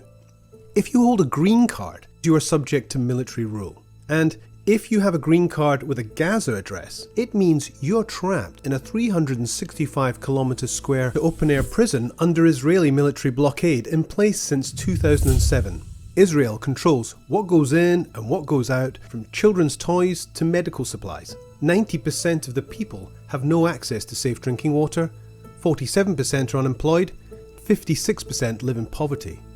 Palestinians with a Gaza ID are forbidden from going to Jerusalem in the West Bank, even if they have family there. Some people in the West Bank are considered to live there illegally and can be deported immediately to Gaza if found by the army, even if they have been in the West Bank for decades. Whereas, if you hold a green card which has a West Bank address, then you live here. This green card means you can live within specific enclaves surrounded by illegal Israeli settlements. And there's a separation wall and fences built around you since 2002, which Palestinians call the Apartheid Wall. It's 8 meters high in places and 700 kilometers long. That's twice the height of the Berlin Wall and more than 4 times its length. 80% of it is built inside the West Bank, occupying even more Palestinian land. There are separate roads for Israelis and Palestinians, hundreds of checkpoints scattered throughout, not to mention the 54 years of occupation which has devastated the lives of millions of Palestinians. Palestinians with a West Bank ID can travel to Gaza or East Jerusalem, but only if they receive a permit from the military to do so. This blue ID is for Palestinians in East Jerusalem. They can travel to the occupied West Bank as well as to Israel, but they are not citizens of Israel. They have only been granted a residency status. This means that they cannot vote in Israeli national elections, and if they leave East Jerusalem for too long, for example to study or work abroad or in other parts of the occupied West Bank, their residency is revoked, so they can't return. Since 1967, Israel has revoked the residency status of more than 14,600 Palestinians from East Jerusalem.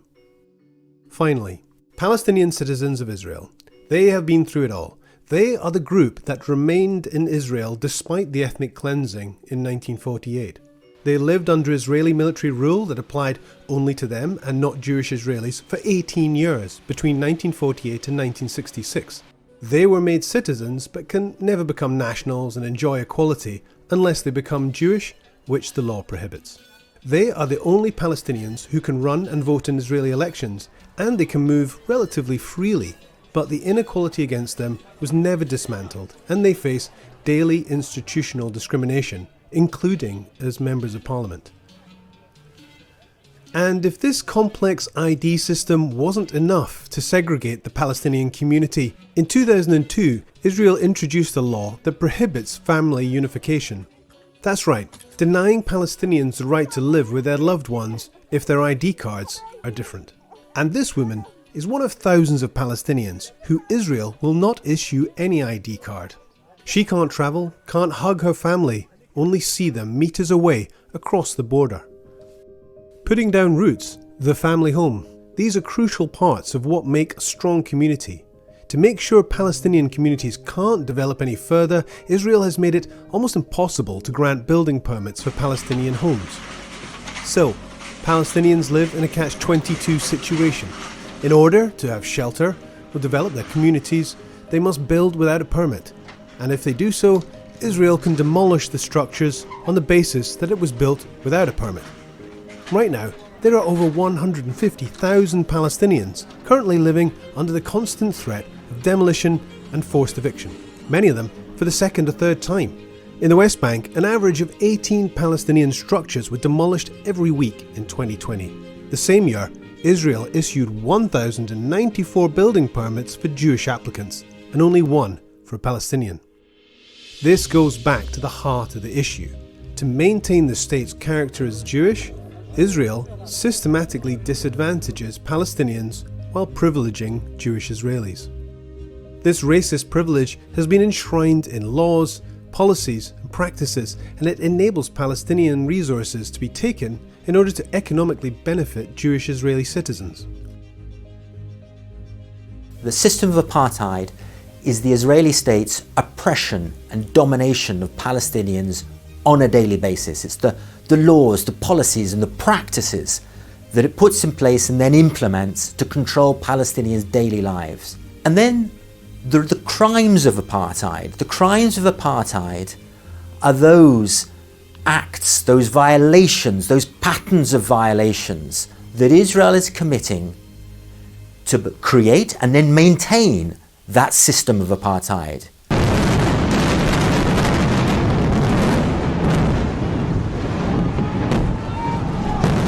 Amnesty International and other rights organisations have been documenting patterns of human rights violations and international crimes for decades. These are the most visible and violent part of this system. At the end of May 2020, 4,236 Palestinians were held in Israeli prisons, and 352, including 2 children, were held without charge or trial.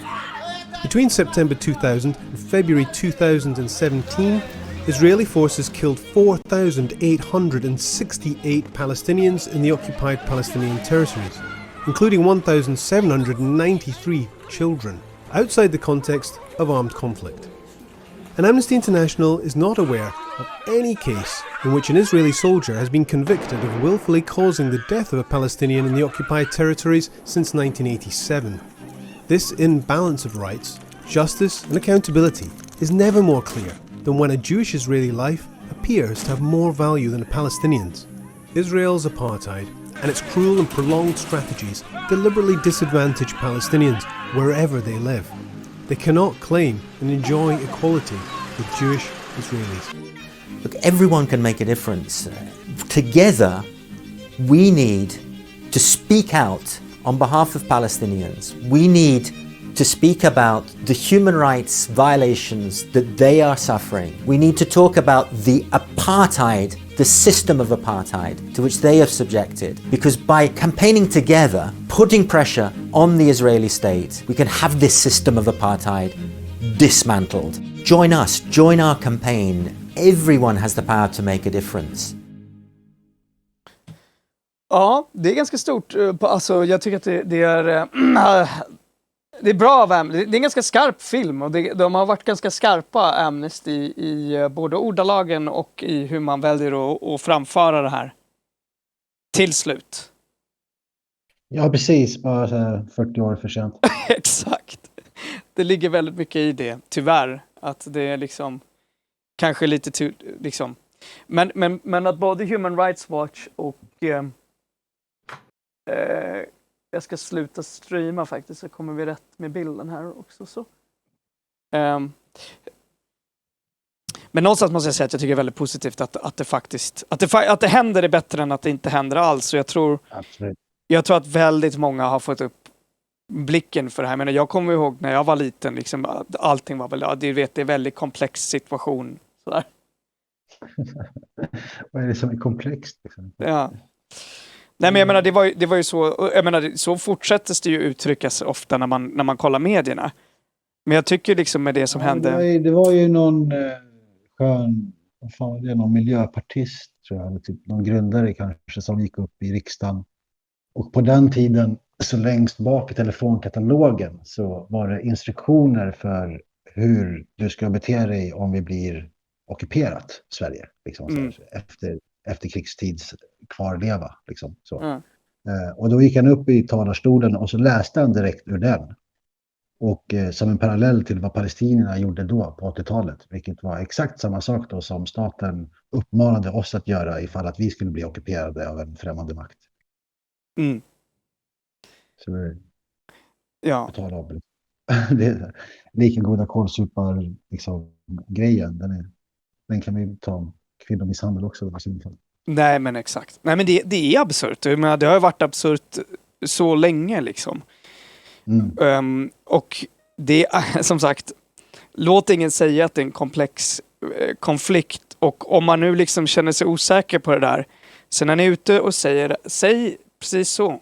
Det är apartheid. Det är ett apartheidsystem som upprätthålls av den israeliska staten, och låt ingen komma undan med det, och hänvisa då till Amnesty International, hänvisa till Human Rights Watch. Alltså, jag tror att det hjälper väldigt många som inte riktigt vågar ge sig in i det där. Därför att, du vet, man... alltså, apartheid-fighten alltså, i Sydafrika, det är ju gamlingar nu som var med om den. Liksom. För yngre generationer så är det också bara någonting som står i historieböcker. Typ. Alltså medans liksom, jag kommer ihåg frigivningen av Nelson Mandela och sådana saker. Liksom. Och ANC, alltså, som han drev, som var militanta motståndare mot apartheidsystemet i Sydafrika, var ju terrorstämplat, bland annat av USA. Liksom. Ja, Reagan var ju nere och var stenhård ju. Ja, precis. Så att, och de förde ju en väpnad kamp också mot apartheidsystemet. Liksom. Exakt, jag menar, glöm inte det. För att det tror jag är en jätteviktig poäng. Det är ju precis lika viktigt som du säger Martin Luther King, Black Panthers och alla dem. Liksom, det här var ju inte... De var ju superradikala och extremt hatade. Jag menar, så till den grad att de blev mördade. Liksom. Det är väldigt värt att komma ihåg det. När folk försöker säga snällmåla dem idag. Och säga att vi höll ju med dem ungefär. Eller Martin Luther King, det där klassiska att han... vadå, har du inte hört hans tal om att man care about the content of the character? Exakt. Alltså det är ju inte... Han var ju en väldigt, väldigt hård socialist alltså, och riktigt radikal. Och Rosa Parks tror jag är ännu mer missförstådd, som folk som är liksom blivit liksom uppmålad som bara en trött kvinna, random kvinna som bara inte orkade byta plats i bussen och bara, nej, inte idag liksom. Och så blev det en grej. Men hon var ju jätteaktiv i medborgarrättsrörelsen i en kampanj för att göra civil ordlydnad mot segregerade bussar. Så att det var ju liksom en jättevälplanerad aktion som hon var en del av att utföra. Liksom. Det är också så att saker liksom bagatelliseras och individualiseras. Att det, exakt. Att det inte handlar om den här rörelsen som var bakom som tog väldigt målmedvetna steg i en militant kamp olagligt, liksom mot lagar, mot rasistiska lagar, mot odemokratiska lagar, mot orättvisa lagar. Liksom. Förändring har alltid varit illegal. There is no such thing as organizing. Huh? There is no such a thing as organizing in the histories they tell. Oh, no, never. Yeah. No, but good evening. We'll switch a little bit to English, and Eric, you're obviously always welcome to stay as long as you find it interesting. Yeah, I can't. Yeah, it's not not a question about how interesting it is. It's a question about how late it is. I can stay a bit. Yeah. We were just watching this. I'm not sure if you saw it. I mean, I think, but yeah, I'm really happy actually that they're doing this, because who it primarily helps are those liberals, who wants to both sides exactly everything, and it shouldn't be done, and it can't be done, and it really helps when this type of organizations are standing out there. And I mean, it's such a gigantic risk because, I mean, this is in USA, you're forbidden. You know, when you in I think it's in 30 states. To join any form of, to teach in a school, you have to sign that you will not support BD, boycott, divest, and sanction, which is a movement for not buying Israeli products. So, yeah, I mean, this is like it's honestly you're forbidden from doing that. Like, that's grounds for getting fired from your job as teacher in USA. It's pretty crazy. A lot of these stuff is kind of nuts, and you risk really outing yourself from the possibility of having a political future, for instance, or having any form of to do this. And that's why having these organizations go out and take some of that heat is incredibly important, right? legitimize the question. If you want to be optimistic, you could see, well, just these big Western NGOs, Western liberal NGOs, and I mean, kind of shifting towards like a more clearer stance on these, and just some of the shifts in the U.S. discourse, I guess, during the latest round of like just escalation. Yeah. If you're optimistic, you could take it for a sign of something. I'm not sure. Like I don't feel confident enough to. No, I mean, I just find it optimistic within itself. I'm not optimistic in that it's going to change. I mean, that's like different. If things are going to shift there, that it's probably going to have to do something. Going to have something to do with like the general, I don't know, influence of the U.S. waning. The whole world order needs to change for things to change there. It's just a symptom exactly. of power structures. A big problem with Israel that it's such a huge part of the population. The vote mandated population actually support it because they're giving a lot of free things. So why should they vote against the national? You need socialism. We need to bring socialism to the Jewish people of Israel. Yeah, it's the change has to come inside. Some of the most famous socialists in the world has been Jews. So I mean, they have contributed a lot to the socialist thoughts and dreams and hopes and movement. I mean, Emma Goldman. It's very similar to Marx himself. I think they all were. Yeah, but a lot of the what you say socialistic Jews, I think they are living outside of Israel. I think it's exist. This is ridiculous. They have a lot of interesting parties, but yeah, it's tough, and I'm not that into that political system. But I mean, the interesting thing is obviously that BB lost the last election to a coalition of some of the more left wing. Unfortunately, it turns out the president post went to an even more right wing dude than BB. Of course. Right. So, but it's I don't know, and maybe when we're there, I mean, I can bring in another thing that's happening, which is, you know, like we were talking a little bit about global news, that Biden is sending three warships now to Yemen, despite him promising that U.S. would not support the war in Yemen and that you would withdraw. I mean, I don't think he has actually lived up to even one of the things that he promised. Not even one. Democrats seldom do. It's a complete failure of a presidency, but unfortunately, that conflict is escalating, and quite fast, it seems. Like since I'm now here and we're trying to make like a slow transition towards PTVINT, I'm going to have to cut you off with the ranting about Biden and the US, and. It affects us because we sell weapons there, and it would be good if Europe took a stance. We have one house rule, and this is it.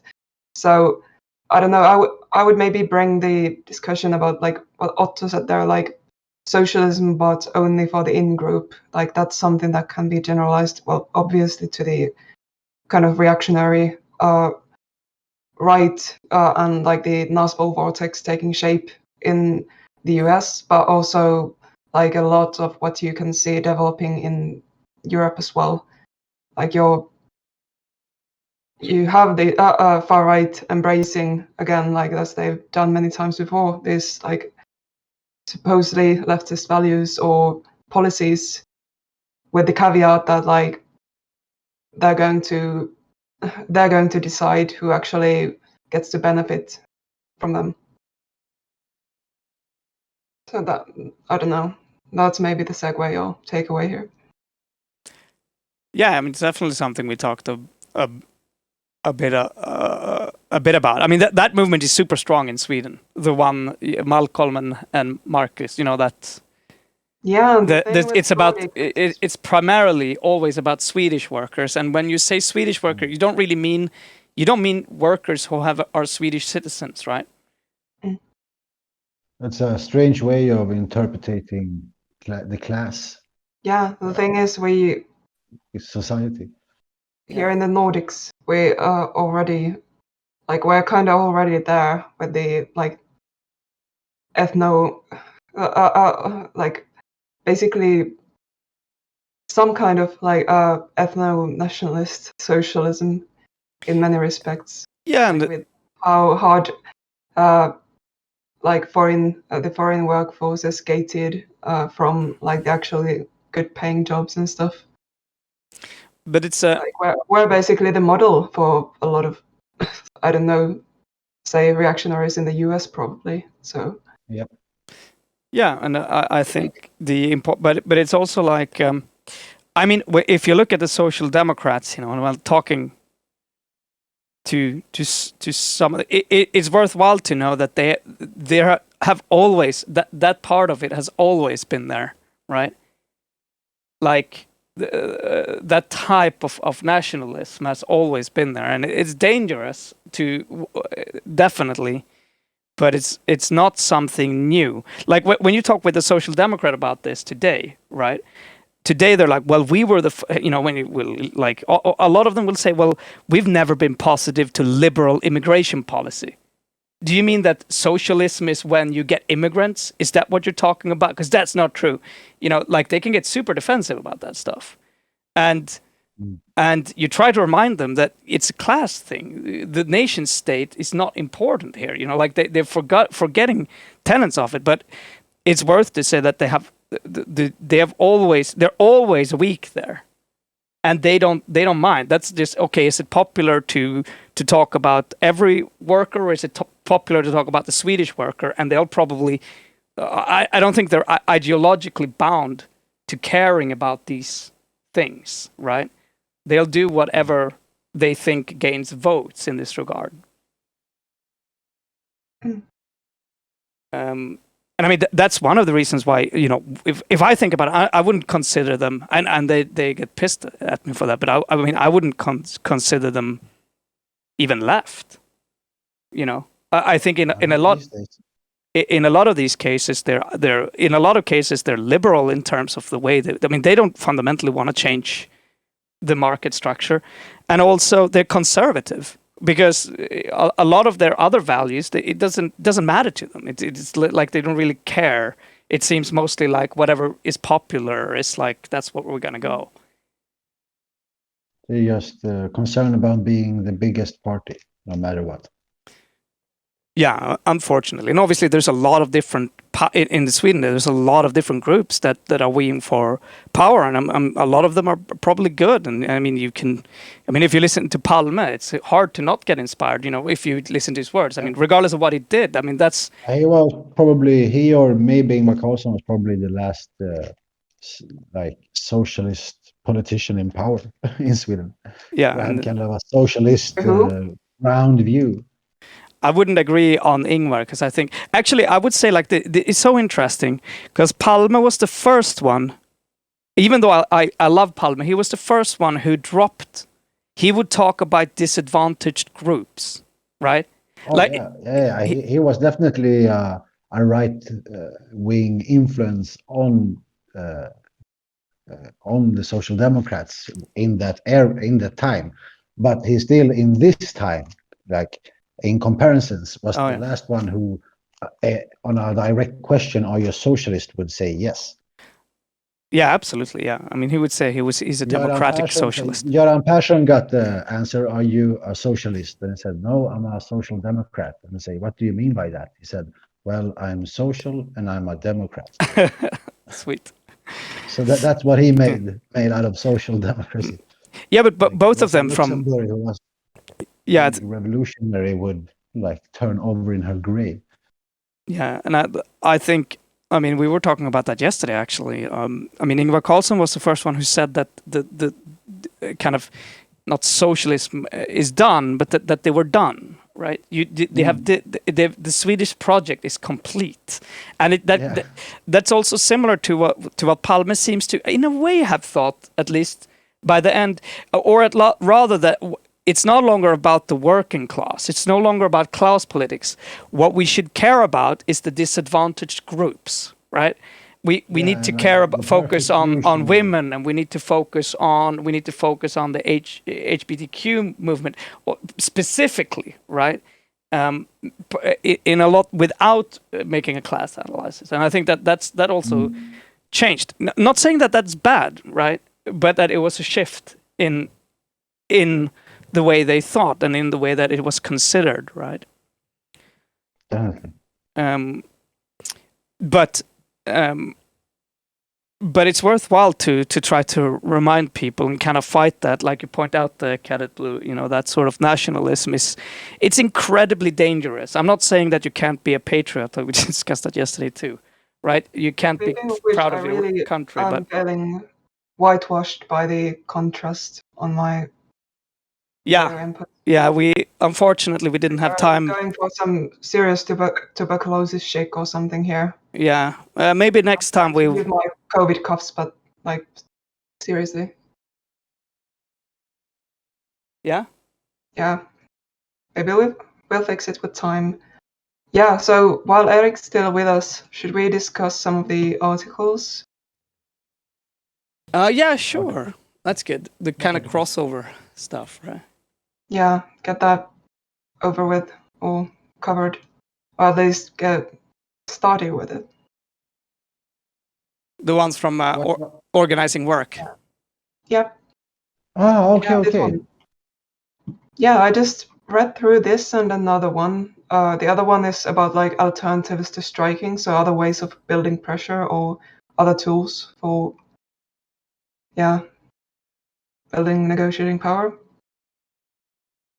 Should we read it? This one was a bit longer, and it was interesting to me, at least. There was like new information and a lot of just like conceptualizing and like fluent explaining of things I've also observed in or learned about the Finnish system. So I found it very like useful and informative. Definitely something I'll be referring to or maybe sharing with some people.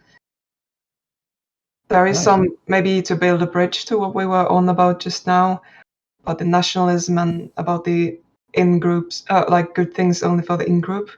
It's mentioned, it's like this under the second subtitle somewhere. They mention this like shadow society, basically, or slum being created by how the labor market, or which the current like large unions participate in, is creating. We can link it out, I think. I can't really find that. It's in the first one, right? Do you remember the header? Maybe we could read it. Yeah, I mean there's quite a lot of text, but this is under like the big one of social democracy and the destruction of militancy. There is mentions just maybe. Yeah, I could read a bit of this. I can see it pretty clearly. Sorry, like large parts of the Swedish labor market are turning into slum, like. Bit further down. Okay. Large parts of the Swedish labor market are turning into a slum. The victims are primarily immigrant workers, documented and undocumented. Union density is low among immigrants, but increasing. A new book about the slum by award-winning journalist Elinor Torp, Vi, Skuggorna, ett Sverige du inte känner till, We the Shadows of Sweden You Do Not Know Exist, has been received as shocking news. A new buzzword used by Swedish authorities in this context is working life criminality. Swedish syndicalist emphasized that the slum has been growing for years and is no longer a shadow society. Brutal exploitation is taking place in the midst of society. Companies in which bosses commit crimes are often bound by collective agreements that are not followed, and they deliver goods and services to a public sector agencies.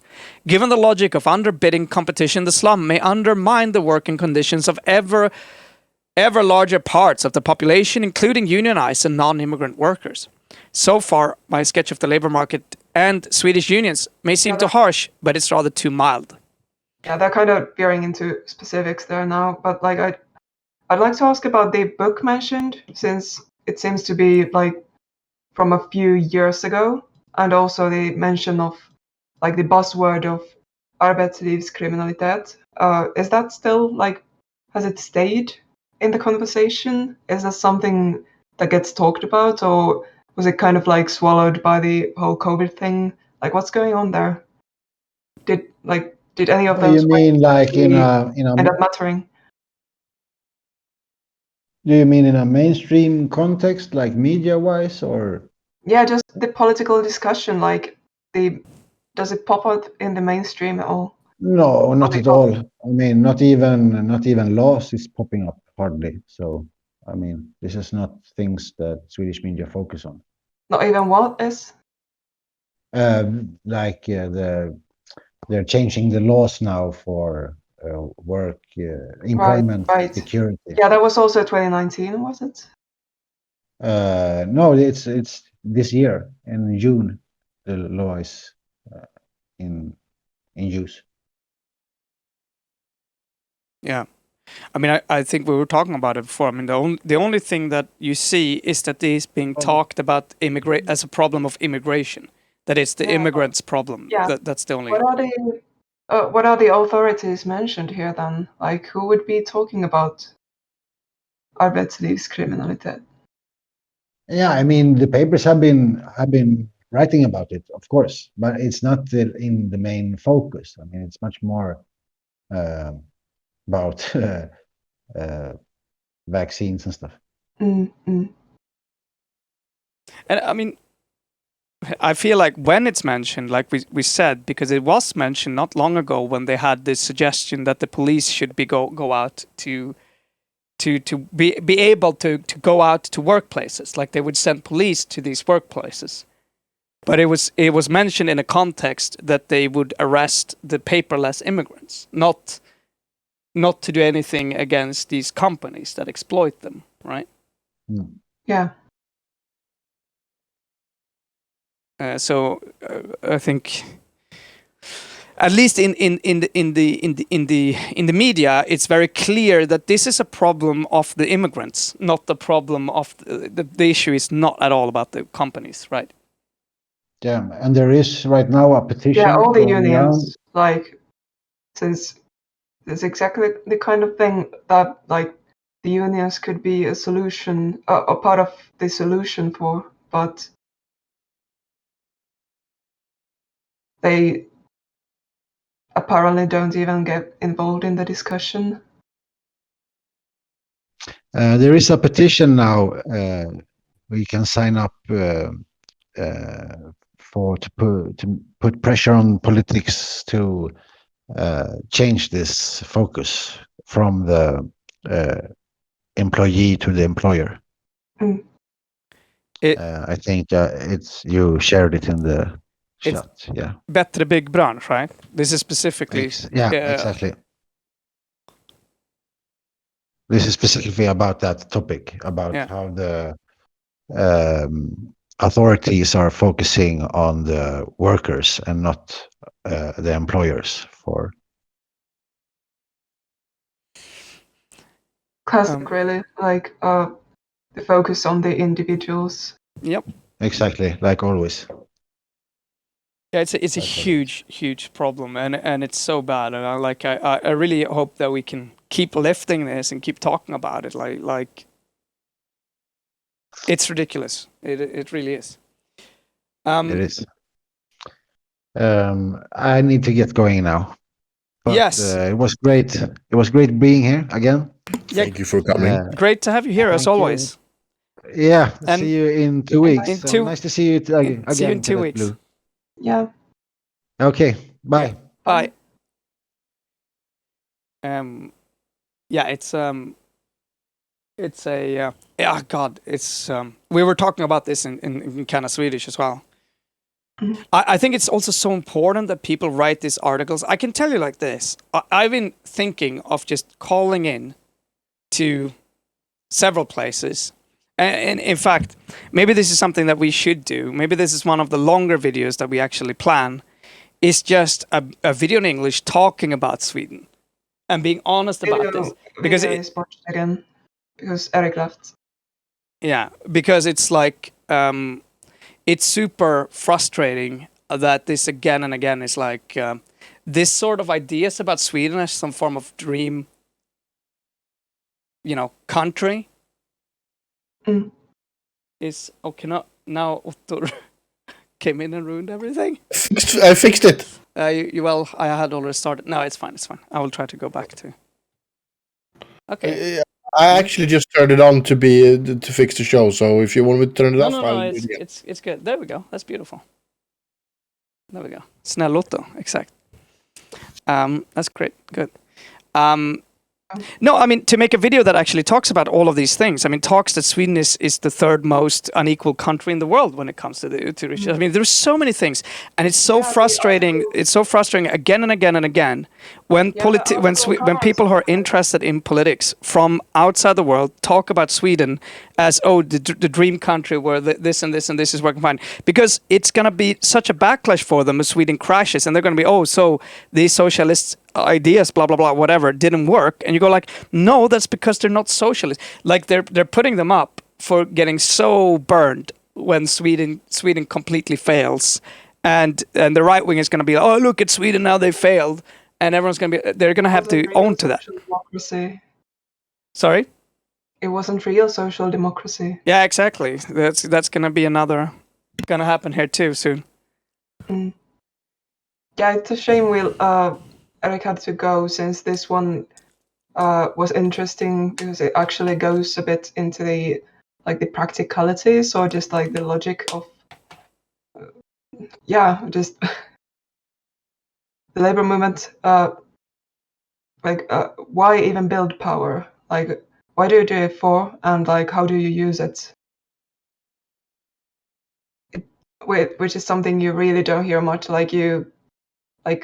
You get strikes very occasionally, but that's pretty much it. That's maybe if you're clued in, or maybe if it's like a really major industry, at least here in Finland, you might hear about like the kind of blockades or like decisions that like the employee side will refuse to work overtime, that kind of thing. But usually it's all about just like whether there's a risk of strikes.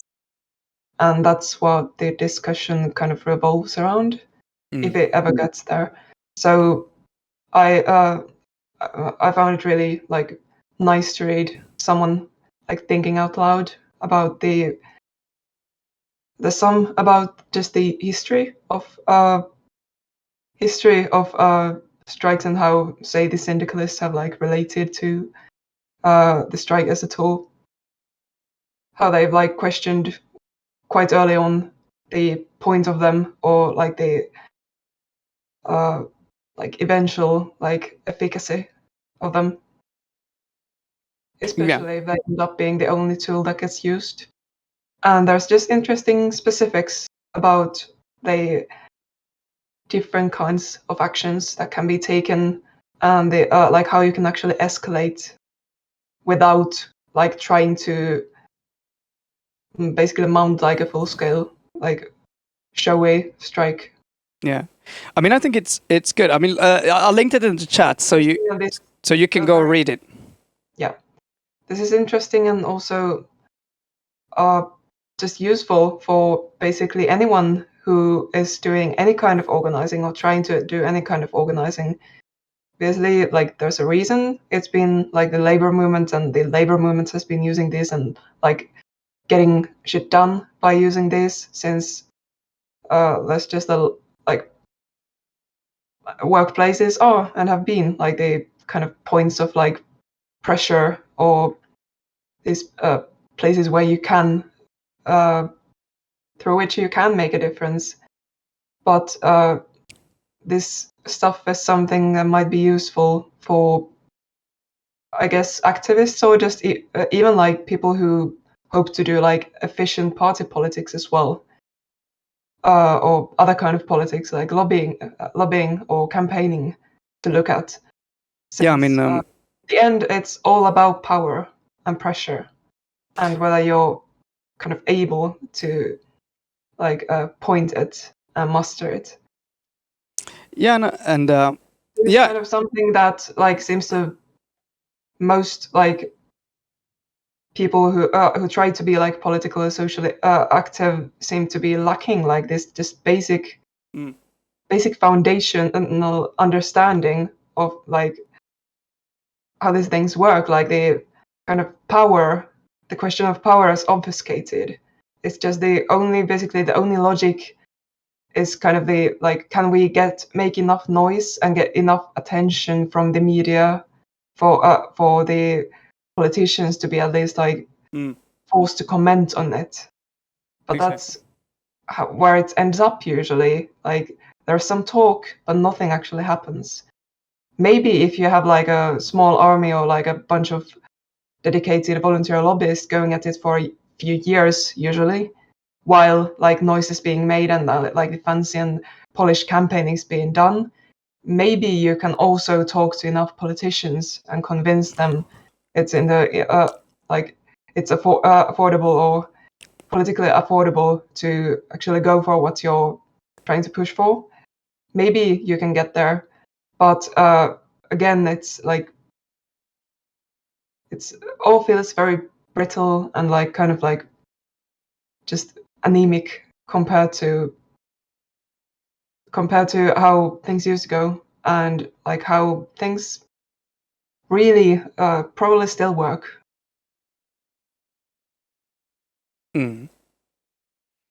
Yeah, it's important. I mean, and I think it goes back such a long time, like a little bit what we talked about before, also kind of like the difference in a way between anarchism and socialism, right? I mean, when you go back through the history, and also what the syndicalists always have been doing, and I mean that particular form of anarchism is extremely focused on praxis, always, like the small things, the everyday, always, at all times. And organizing at extremely grassroots levels to drive change at a local level. And I completely agree. I mean, a lot of that functionality is forgotten today, particularly within, interesting enough, within unions. You need to organize at the workplace, right? And never forgetting that, it's like that's the fundamental core of the syndicalist idea, right? At the very heart of that type of anarchism, right? And it's like basically any outsider and anyone who fancies themselves like this includes the pirates, by the way. Anyone who fancies themselves as like an opponent to the establishment, or who claims to have no faith in the establishment's like ability to actually change or like morph into anything actually more desirable than what we have now, should also pay attention to this stuff. Absolutely. I mean, it's like I said, to me, the pirate ideology at its core, for instance, is, I would say, is anarcho-syndicalist, right? It's extremely grassroots oriented. It's extremely focused on the libertarian at the very least. Like there's a lot of different like strains of it in there, or many kind of like find their place. But my brand of like pirates ideology is also like more informed by left libertarian I don't know, tradition or absolutely. And no, definitely but I see those tendencies there, and that's kind of what I said, going back to a little bit what everyone knows, the big thing about the Swedish pirates, right? It's sometimes that it would have been so good, like it felt a little bit like they tried to reinvent a flat organization. And it's like, why didn't you just take inspiration from SAC and the people who've done this for hundreds of years. How you build flat organizations and create leadership that isn't centralized, like that is based on, if you're serious about this, why, it feels like it lacks this knowledge that we already have. We don't have to reinvent the wheel. To a certain extent. Like a recurring thing with the pirate movement, or has been that like you think it's maybe a libertarian impulse, this like anti-establishment, anti-state, anti-authoritarian or anti-authority impulse, and also very much like this. They're adjacent, but this like STEM lord or just tech bro like mentality that like everything that now exists is just like badly designed and like outdated, and there is no point in even like trying to understand too closely how it works and why it's ended up like it is. Like, why read history when we can just like start with a clean drawing board and like come up with something? Like, we can just reinvent all of this. Yeah, we can disrupt it. Everything has to be reinvented, the pirate style. That is my conclusion as well. Yeah, this is one of the reasons I'm like really like I tend to zero in on, and like some of my favorite pirates are like people who have like a humanist or like liberal arts background, basically, academically or otherwise, since they or just have actually like worked with people, since they bring a very like necessary balance to like what is has been on average often like a bunch of like centrist liberal STEM lords who have kind of like sometimes kind of lack like basic political or ideological literacy. And I was totally like, I started out like, I was totally when I like got interested in the pirates, maybe like sometime early last decade. Didn't really get involved until later, but like when I got interested, I was definitely that type myself, or I was like, at least like buying the bullshit wholesale. But like, it's something that really has like hamstrung the movement time and time again, like refusing or being like kind of uninterested in what's been done before and like what others are doing, like even if it's only for the sake of like learning from their mistakes. Yeah, it's very annoying to try to reinvent the wheel, because you're gonna have making all of the same mistakes again is not effective. And yeah, well, let's hope. And I mean, we're so lucky. I mean, I'm so happy that Eric is here. In fact, we're so lucky, that we have SAC. That these traditions have survived. We don't have that kind of thing in Finland. I'm still meaning to look into. Like, I know some people I can probably ask about it, but like we just don't have like that kind of remaining activity as far as I'm aware. So I'm interested in looking into like why that happened. Like, we do have anarchists, but like they're not really. They don't seem to be like labor movement oriented. Not really. No, and I mean there's a lot of different types of anarchists though. So it's like you kind of have you have to find out. I mean, unfortunately, it's been co-opted by the anarcho. The term is been stolen by the anarcho-capitalists, right? Who aren't anything. You cannot be an anarchist and be and not be an anti-capitalist, as it is structured today, right? The whole idea of capitalism is completely antithetical to anarchism and legitimate hierarchical structures, right? It kind of comes back to like hierarchies and their justification, and also like property rights and their justification. But yeah, should we get like, I'm not sure how long my voice or my lungs are going to last tonight. So yeah, I got the stories here. Let's jump into it. Some stories. I think we've been on break for well over a month, I think. I'm not sure if we've even streamed this side of the new year. Sorry about that. I think we have, but yeah, it's been. Yeah, it's not been a lot. People getting sick in turn, and just general like lack of well-being and energy. And it seems to be reflected in the world, really, since like looking back at how just this year has gone so far, it feels like the news have been effectively the same for like this 1 month and almost a half. It's just Russia, it's just COVID, diplomatic crisis. It feels very samey. That's maybe like the real sign or real measure of like whether we're out of the pandemic. Yeah, I heard a really good. I will link that in Intresseklubben for those who want to do a sociologist. Really good interview with him about the pandemic. He said we are at the end of the beginning of this particular pandemic.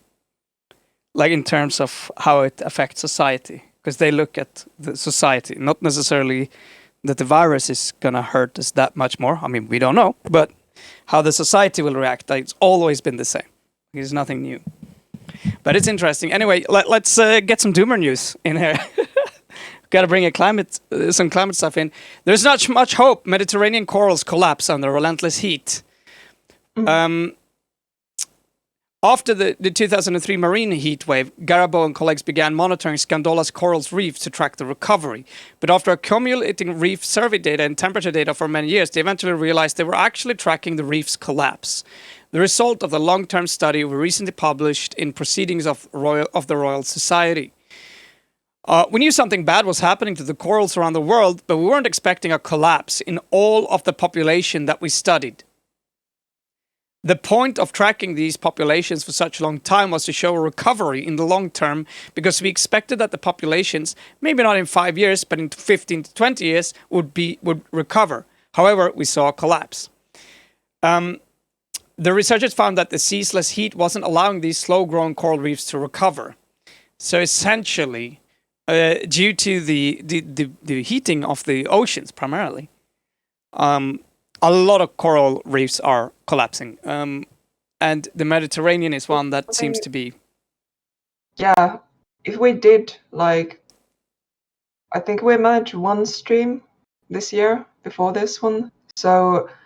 And I think we covered like the fact that even though we've had maybe like a confusingly regular winter up here in the north, this hasn't been the case for a lot of Europe. Like there's been like record warmth basically over New Year's, for instance.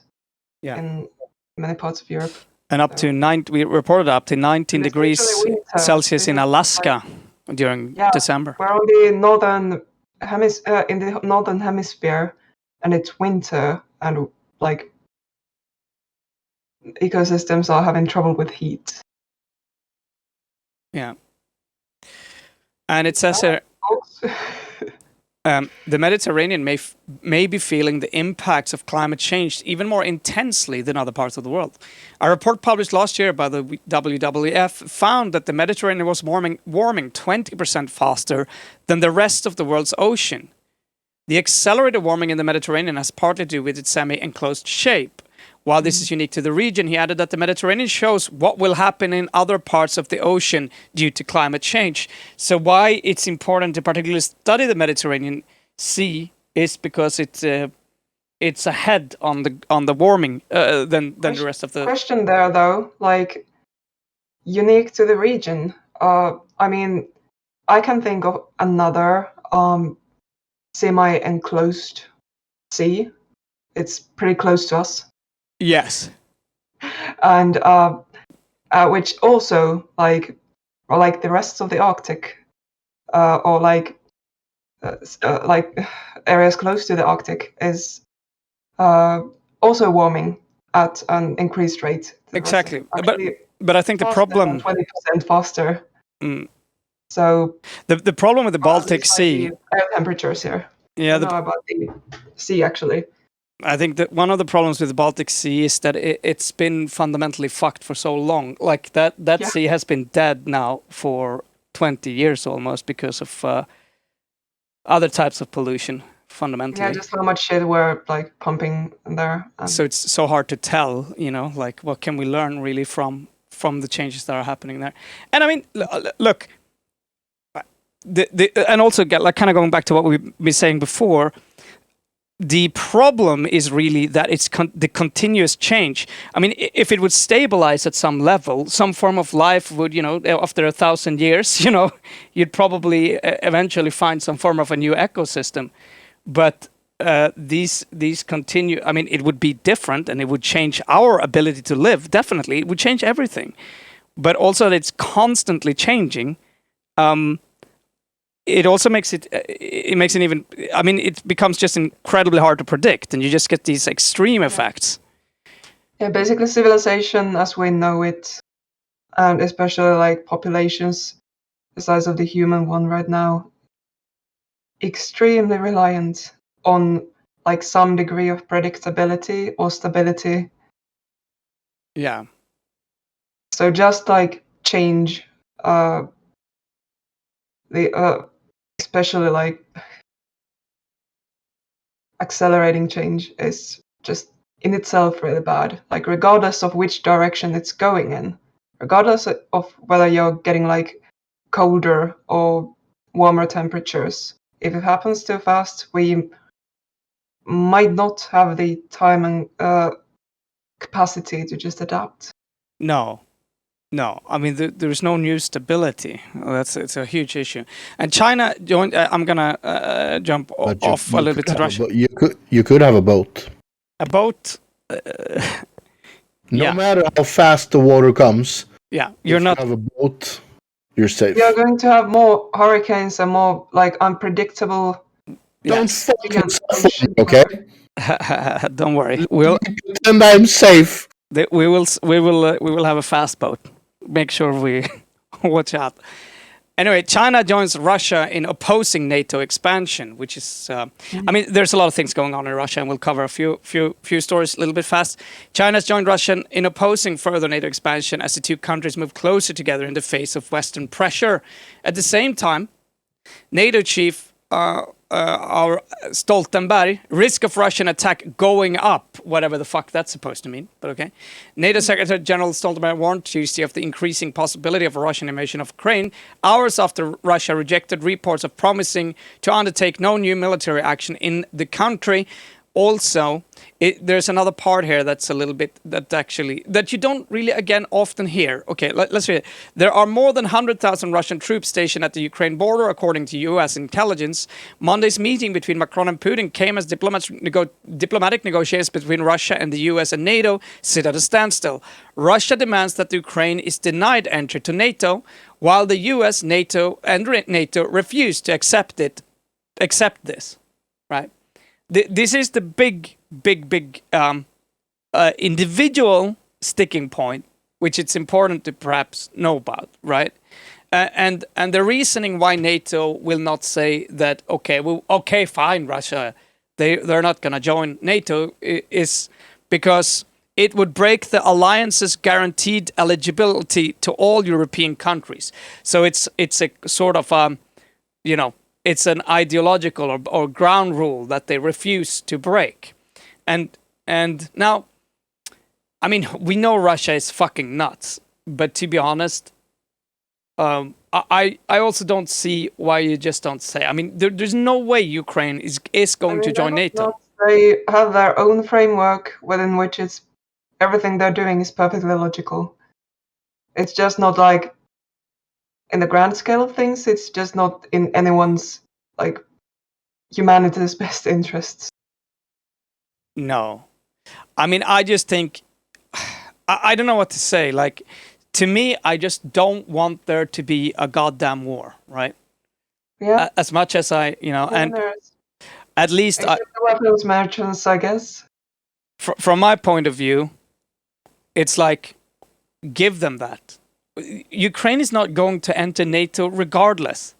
I don't know why you have to turn that into such a big sticking point. There is no way that Ukraine can join NATO. And I think everyone understands that, including Ukraine, to be honest. This is sensitive. Ukraine is the motherland, That is Russia. That is the beginning of Russia. That is its most cultural, like, what can I say? That's like, oh my God, that's like, and not only that, it's incredibly important for several reasons to Russia. And they see fundamentally a lot of Russian thought is exactly like that. It's very romantic about Ukraine and about where the Russian, the Rus that also for those who are nationalistic there, in terms of seeing it as their where they come from, right? I mean, I don't know. It's at least I think you could. That being said, I'm not sure that would help, would change Russia's position at all. I mean, I think Russia is completely unpredictable, but it also seems so unnecessary to actually refuse to give that one in the face of an actual war. I just don't understand why something that is never going to happen, realistically, at least not in our lifetime. Talk about something, they have to somehow express like the tensions and like diplomatically. So this is what they're doing. Like I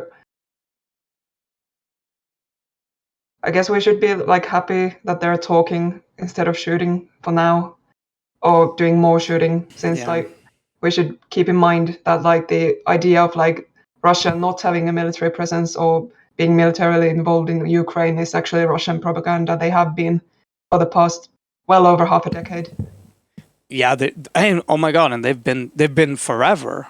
Like, Russia will not let Ukraine go, period. I don't say you need a complete different type of leadership. You need a new history.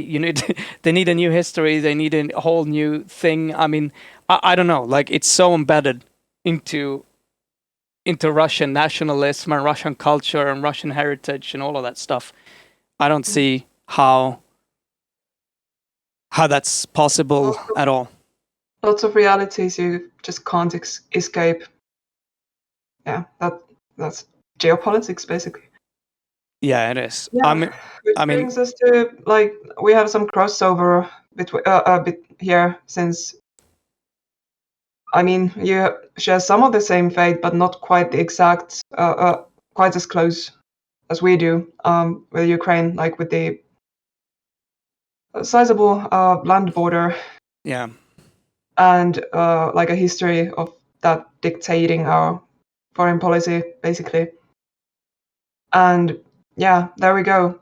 Ukraine is now commenting on something that's been going on here for also actually pretty much exactly as long as, or almost as long as, like Russia has been up to stuff in the Ukraine this time around. So this goes back to like the earlier half of last decade, so maybe 2012, 13, 14, something like that. They basically started this very ill-fated project and troubled project of a nuclear plant in like a bit further north in Finland. And they, for some reason, like apparently Russia pushed for it really hard. Like it was very much a geopolitical like ploy on their part. And for some reason, Finnish politicians at the time just played along. Yeah, I guess they hadn't really like woken up from the end of history stupor that. Yeah, exactly. A stupor or something, but like they went along with it, even though like, yeah, even though I think Crimea had happened at that point. So it's really, yeah, det är väldigt nyfiket. Very curious that they went along with it. Maybe it's going to be like looked into at some point. Just like they are like slowly starting to like look into stuff that happened during the Cold War, when we were like even more apparently and deeply tied to like Russia, even with our domestic politics. So some generic context on this. Yeah. Yeah. I mean, at least it's good that people are waking up, are kind of understanding this. I just hope people. I don't know how to say. We had this. We were reading this crazy article. It's just weird to hear, particularly liberals, go out and say, "Well, do you know that this could be owned by a foreign country?" And you're like, yeah, you're the one who wanted to privatize it. I mean, that's a part of the. You're the one who've been talking about free market. Like you, what? Thanks. What? You're the one. You're the ones who think the state shouldn't get like too heavily involved, or take like chief responsibility for getting mega projects like this one done. Like, regardless of how like strategically critical they are. Like, I mean, energy tends to be. Yeah. Yeah, I mean, it's nuts. Have you talked about? Sorry, I've been trying to work through the discussion. Have you talked about the former UN National Security Advisor Zbigniew Brzezinski on the Russian-Ukraine conflict? No. I thought it was pretty interesting since you're here, Maya. Let me send you a link, Kiglan. It's from Deutsche Welle. And basically, he's calling out for Finland to be a role model for Ukraine. I saw that. Is it interesting to talk about, or should I just crawl down under my rock again? I mean, we can look at it. I've seen some of that discourse. I think there have been several articles talking about just. Can you link it in the Twitch instead? Because I can't reach it at the moment. Yeah, okay, I can link it in Twitch. During the past half a century, at least, to Russia, and whether there's anything to learn from it here. Basically, have a war with Russia and act so fucking crazy that the Russians never want to invade again? No, I think they're talking more about the Cold War era. Okay, but because basically, long story very short, we had the same guy as president. The president used to have way more power back then. Had the same guy as president for like 30 years on the merit of him having like good personal rapport with Moscow. Yeah. No, I was just talking to my own stereotype on Finnish soldiers. Everything I've read about them is that they are mean motherfuckers. The Russians or the Finns? No, the Finns. The Russians, I mean, they're badass. But meme shits like glorification about what went down during the different wars we had during the Second World War. Well, I have sort of a 300 Winter War mythology. Yeah, I have a sort of a 300 pictures whenever I'm picturing war with Russia versus Finland. Finland with 300 and the Russian horde coming.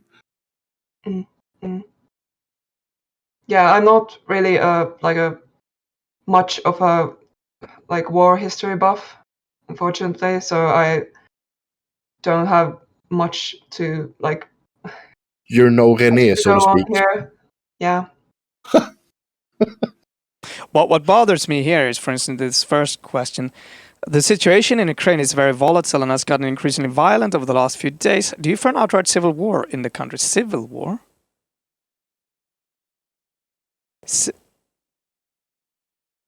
Civil war? Yeah, I mean, since the East has been effectively occupied or like at least fought over for quite a bit, and there probably are like domestic factions as well. Like again, I'm not. I don't familiar with the situation or the specifics. It's probably messy. Like we had the guy half a year ago on who had some more insight or maybe some more experience of like things look like down there, but even he didn't seem to have like a highly like just granular idea of like who's with whom and like what all the different interests and like factions at play are up to. I think it's just a weird way of putting it. I mean, getting into that really buys in. That really would allow Russia to once again say that we aren't even involved in this. I don't know. I don't really. Okay, the question seems weird to me. I think that it is in fact threatening Ukraine. The answer is more weird, in my opinion. But I still am of the view that this issue can be resolved by compromise, provided that there is a firm stance by the West, provided that Yankovic is willing to negotiate in good faith, and provided that Putin realizes that it's in Russia's long-term interest to have this issue resolved by compromise. I'm not sure the issue, like, if we're going to be honest, there are more than one issue, but the one issue that's very clear is that they want Ukraine not to join NATO. The compromise, in a way, has to happen from NATO. They need to change their rules. And they don't want to do that. So there's more complications than this. There are other things. But this seems to be the main thing that Russia demands, that they don't want to compromise on, rather because this is the thing. This is the one thing where NATO could compromise on. Yeah, basically there's a bunch of terminology which I'm having to Google here right now. One is sphere of interest.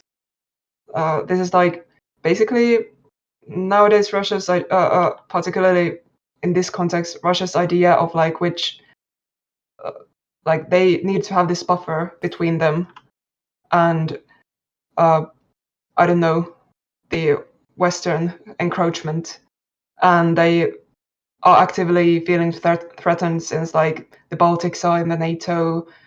NATO moving their like missiles and bases like eastward, etc. Like they're just constantly feeling like threatened or just or even on some level attacked by it. And like that. That's why they feel like that they are entitled to this zone around their actual area. And this is what it's based on. I'm trying to find the translation for the other term. Yeah, I had a good map over that sometime. Like, so you, because While you look up the map, can I just toss in a quick question to Maya? Would you say that Russia is influencing the Finnish people by any means today? No question that they are on some level, or at least that they are trying to do so. We're now realizing that the Cold War may never have like entirely ended. It was just like self-delusion by the West to think they had. So they basically like they are always up to something. Like there's always something going on. They're like there's been attention paid to just like Russians purchasing like land or real estate in Finland, like whether we should be like more careful about that since they've been like buying places, say in the archipelagos or on the shores, and just building weird shit or questionable things, and like there's like steady. It's been slower for a while, but like steady stream of like those somewhat sus things they are up to. Also, like we already discussed this Fennovoima, this nuclear project that was that involves like a Russian state-owned company, I believe, or at least state adjacent company. Can't remember if it's like the oligarchs or if it's an actual state-owned company, but the difference is small. They're always up to something. They're always like, there's no way there's no influence between us. I mean, just think about how much influence like the Russian oligarchs have over like, I don't know, the UK or like larger countries in Western Europe. Then I mean, I think the answer, like or like the question of like whether they have influence here or are trying to influence us is pretty moot. Like, it's too obvious. Yeah, but the question I was interested in is the answer you gave, that they are actively building Russians, whether it's Russian criminals, Russian government, or Russian people, are buying stuff in Finland and building stuff on it, because I wanted to see if it's. I mean, RT, for an example, they're going after the West. They're not going after Finland specifically or Sweden specifically. Yeah, again, this is like just like this sphere of influence thing. Like we've always been within their sphere of influence, or like the buffer zone they feel they deserve. Yeah. And Well, that's what I was more interesting is that, yeah, well, they're pushing the borders in our northern parts or stuff like that. But yeah, you've answered my question. Thank you. Yeah. I mean, there's also like just individual people, especially, and just like political interests that maybe like at least. I mean, questions of funding are always like kind of messy, but like just there are people who are like advocating the Russian perspective and basically like this appeasement here as well in like public discourse, who are like more understanding of the Russian perspective in, say, this current conflict than the Western one. Like this is just endemic. Like this is how it's always been, and there's like obvious reasons for why it's like that. Like we still have people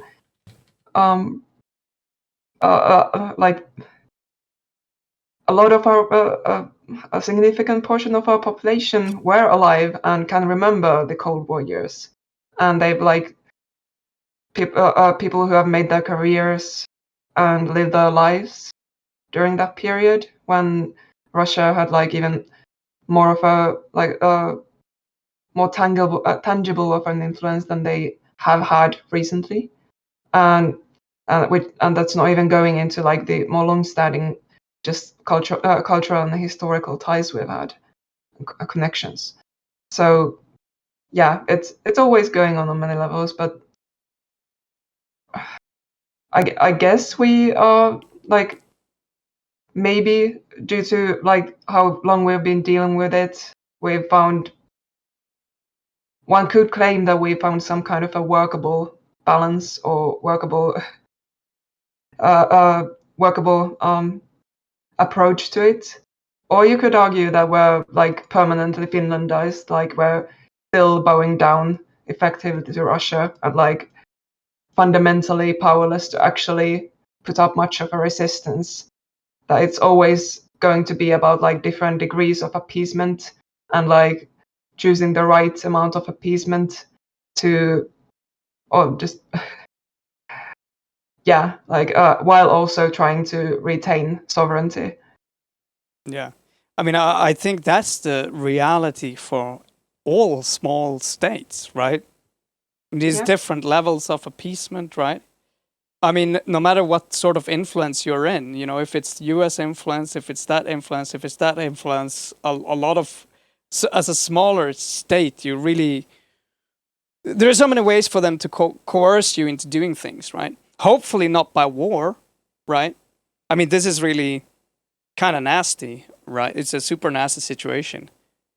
And it's unfortunate that, I mean, I think from a historical, it's just really unfortunate. I think that Putin became the president. He, as an individual, he is like, I don't know. He has. I don't like to talk about individuals in general, right? But he is. I mean, the ability. He's just a pretty nasty, right-wing authoritarian type style leader who seems. You know, he's in his youth. He used to write this. I've done a little bit of research on him just to try to understand, and he's a full blown nationalist, right? I mean, he has said on several occasions that the greatest tragedy of the 20th century was the collapse of the Soviet Union. He doesn't believe it to be justified or legitimate. He considers all of the land that the Soviet had to be Russian, right? It's their little brothers that should be protected by the big brother Russia, right? Like, I don't think he is alone in that view. And also they naturally, well, a lot of them view NATO as a threat, like, and that's not particularly strange because NATO is an alliance that's formed mostly against Russia, right? Yeah. To deter Russian influence. And link something in the, I mean, you probably are familiar with it, but I'm going to link this in the Discord. Oh, PTVINT channel. I can't reach it. If you could put it on the Twitch chat, I had to make a special solution because we were... Sure. I'd just like to point out that we have more viewers than Pontus Persson. Thank you, bots. Thank you, bots. That's good. Fuck Pontus. Did he just start streaming, though? I don't know. Don't keep watching. So just like this, the content, there's a list of... Yeah. In the foundations... The book states that the maximum task of the future is the Finlandization of all of Europe. And in the reception and impact in 2017, news.com.au said that the book reads like a to-do list for Putin's behavior on the world stage. Mm.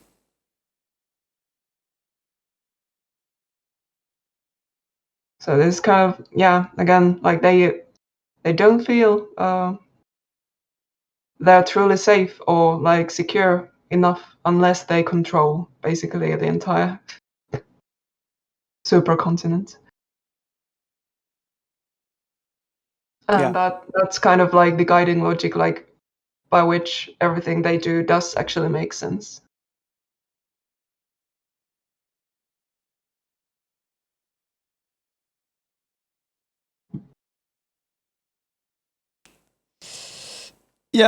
Yeah, exactly. I'm not sure if it's worth reading. But we can link. Like, there's some mildly concerning, like everything here is mildly concerning, but also China, which represents a danger to Russia, must to the maximum degree possible be dismantled. Dugin suggests that Russia start by taking Tibet, Xinjiang, Inner Mongolia, Manchuria as a security belt. There you go, sphere of influence again, and like buffer zones. Russia should offer China help in a southern direction, Indochina, except Vietnam, the Philippines, Indonesia, Australia, as geopolitical compensation.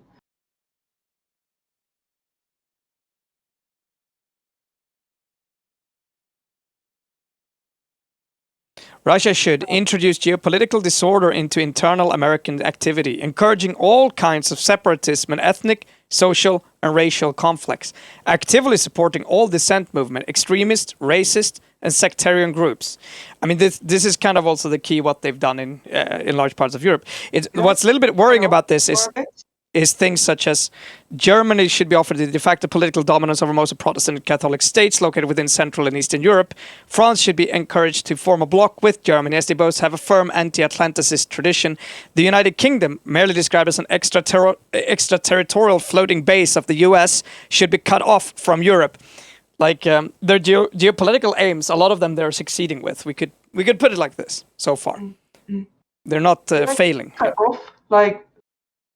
Everything went quiet for a bit while I was reading something out, and then when it came, the audio came back, you were reading out something else. So, yeah, I was just saying the United Kingdom, merely described as an extraterritorial floating base of the US, should be. I was trying to read out the China bit, but I'm not sure if it came through. Yeah, we heard it. Okay. Yeah. But yeah, let's just say it's kind of rolling their way. Let's see if this textbook, like literally. Yeah, and it's kind of weird, like how again, like some kind of, I guess, self delusion, or just like very like blind optimism, or I don't know, ideological neoliberalism, I guess, by the West to assume that we can just like, I don't know, market ideology and globalize our way out of like these games that everyone else is still playing. Like it's really kind of like goes back to the hubris and just the like blind ideology of the supposed like non-ideological or rational mode that we assumed. Yeah. And I mean, I think there were leaders, you know, in Russia in the beginning of the fall that were actually, you know, took steps to be a part and join other countries. But I mean, Putin is dangerous, and the people that he has put in charge, they follow him, they follow his way of thinking. They're all in that way of thinking, at least. But yeah, it's impossible to say what's going to happen. Still, I think that NATO should give up on the idea to offer NATO membership to Ukraine. I do not understand why that is so incredibly important. Yeah. Isn't it because Ukraine has asked for it? I managed to find a decent, I don't know, maybe translation for, besides the sphere of influence or buffer zone, is like assurances or like security assurances. There's a lot of talk about those. I'm pretty sure, like if you have have NATO discourse in Sweden, so there's probably an equivalent. Yeah. But I'm not familiar with it. But basically, security assurances. I'm going to paraphrase from a Finnish news article. So traditionally, these like security assurances are either positive or negative, but Russia is kind of like purposefully confusing, I guess, these concepts now. So in positive assurances, you basically promise to help out if one country gets attacked. And this is like the NATO Article 5 or the EU basically requirement or responsibility to defend each other if needed. Whereas the negative assurance is the promise to recognize and respect the sovereignty and untouchability of others. Probably not the right inviolability, maybe, of others. So, for instance, to not take over Crimea. And this is the kind of like these negative reassurances are the kind that you've had in the UN or like the European organization for like security and cooperation. Mm. So, but like Russia's idea of security assurance is that more countries must not no European country should join NATO, I guess. No, we can. Maybe we should read that. I think it's even published, the exact translation of the deal. It's interesting. Maybe it's a little bit of a sidestep. I think part of, because this was done in writing, right? What they were actually requesting. But it's and I remember actually finding that at some point, but then I don't know where it is now. Like there's been kind of clear what more clearly what they're requesting of each other, because often that's not even portrayed in what are they actually arguing about, right? Mm. What is the precise language that is being used in the documents that they actually have, right, and are sending, I mean, or at least from someone who knows what it's about. Because typically the way that it's being described is in Swedish media tends to be like this, that Russia is threatening to invade Ukraine, and that's mostly it, right? And then people are trying to make Russia not. NATO is just trying to avoid that. They're trying to avoid that Russia is invading Ukraine, right? Which, I mean, by large and large, probably is not an incorrect description. I do not particularly think that any NATO membership state want to see a war in Ukraine. But the demands are pretty specific of Russia in this case, right? I mean, they're the ones who are threatening, definitely. I mean, they're saying, they're putting military there and then saying, we want this and this and this. And then the question is, what exactly are they requesting? Like how far you should play along, since we have seen this before in history, like authoritarian state getting a bit like belligerent, people just figuring that maybe if we don't push back too much, that just let it be at some point. It hasn't been that long since we saw how that plays out. So nervous laughter. Yeah, Something. I mean, yes and no. Are we prepared for a real-on war with Russia now? I mean, that's one question.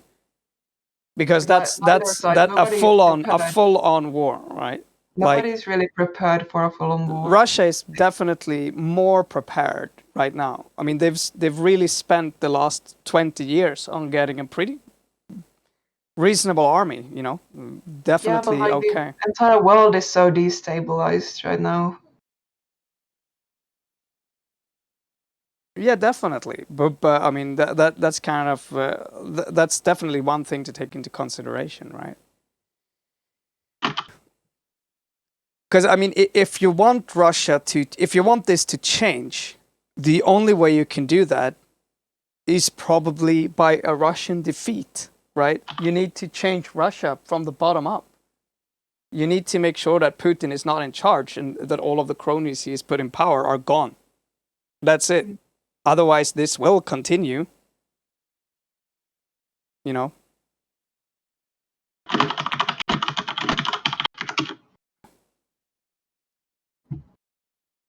Yeah, I was actually started like wondering. So apparently Putin has claimed in May 2020, so this was into the coronavirus pandemic. This is a Russian news agency called TASS. Not familiar with it, so everything with a grain of salt, obviously, since they're quoting Putin. But like, he's claimed at that point that Russia is now fully self-sufficient in basic food products, which I guess could count for, if true, like big if true, but it could count as like preparing for different kinds of contingencies, one of which is prolonged direct military conflicts. Yeah, I mean, I'd say it's pretty clear that that's at least what they've been preparing for. I mean, the way they've built up their forces and renewed their whole armament, fixed their nukes, done the all of that stuff, as well as what you're saying. I mean, they don't care about sanctions. I mean, as it's been, they've had sanctions for this whole time, and they've managed fine without them. So they've found other ways, around that particular issue. Given that maybe the people are not so happy, but then again, and this is why I'm talking about Ukraine in that way. Like, I think a war for Ukraine would definitely make Putin popular. All right, like if they can make it seem like the Western powers are trying to take our motherland from us, where we were born, where our genes come from, our brave history of the Russian country, the first city, like like all of those things. If they can like push that narrative, that's not. I think that would be popular in Russia. Yeah, I mean that's always like when things start getting rough. Like Russia isn't without its problems. Like it's not like authoritarian states are always brittle, and like Russia is so huge. Like it's probably takes a lot to just keep it together. So and keep it running. Like there's a lot written on like how Putin has like built it and like how it keeps it together and stuff. Just the power relations, I guess, and like the networks and stuff. But that's just how great powers have always done it. Like when things get a bit awkward domestically, you start like looking outward. Like that's what the US has been up to for ages as well. Like when politics isn't going your way, just start a war. Yeah, I mean, it could galvanize people to a certain extent. I mean, and I'm not talking about the whole Russian population. I think most people don't want that. Most people don't care, I guess. I mean, Russia is also pretty big. I don't think a lot of people... But it would definitely animate the East Russians and the people who are nationalists, because Ukraine is the... Yeah, that's the home country. That's the basin of their civilization. Mm. But yeah, I feel like this is going kind of into like this is we're not being interested in this. Like I can't really go into more specifics without like some like killies and the sense. It's dangerous though. Let's take a few more. Since there is there's a lot like to unpack with Russia. Like it's a huge country. We definitely don't understand it well enough in the West. It's the same as with China. We just don't get a lot of it. We're like very poorly informed. It would be interesting to go like deeper into like, for instance, just how like regional politics works there, and like all the implications of that. But again, we'd have to put a few hours into research for that. Mm-hmm. Or maybe get someone on who has done that already. Yeah. I'm actually like my voice is kind of getting tired, so I might have to duck out pretty soon. Well, I mean, let's do this one really quick, and I think we could call it a night, unless you have something special you want to talk about out of the stories we have. Yeah, I don't know. Maybe a quick look at the... Yeah, I don't know if I have the energy really to really look at it. It'd be nice to get into EU digital policy. Right, yeah. But that one is a big one, actually. Yeah, there's a lot to talk about always there. Yeah, we'll do that also, next apparently, I'm going to, as was kind of threatened during the super spreader stream a few weeks ago, I will at some point be appearing on Mura's stream on the one of the Sunday streams, I think.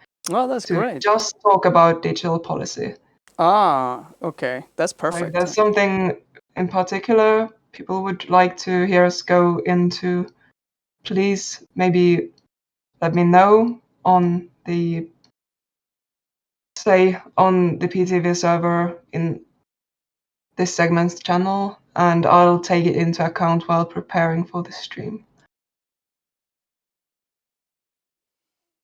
Yeah, that's a good... yeah, that's going to be interesting. And we could definitely go into it a little bit next Wednesday as well, because there's a lot of things, I mean, from with the focus of some of the developments, recent developments. Now, let's take this one as last. This one, just a little bit funny. Sad story. Musk really can't seem to catch a break with the bad, like the PR, bad PR, and just like general failures. And obviously he still just keeps going because he's just unimaginably wealthy and influential. But still, like, yeah, I'm glad I haven't been on Twitter much recently, since I can only imagine like the mental acrobatics the fanboys are going through right now to justify this.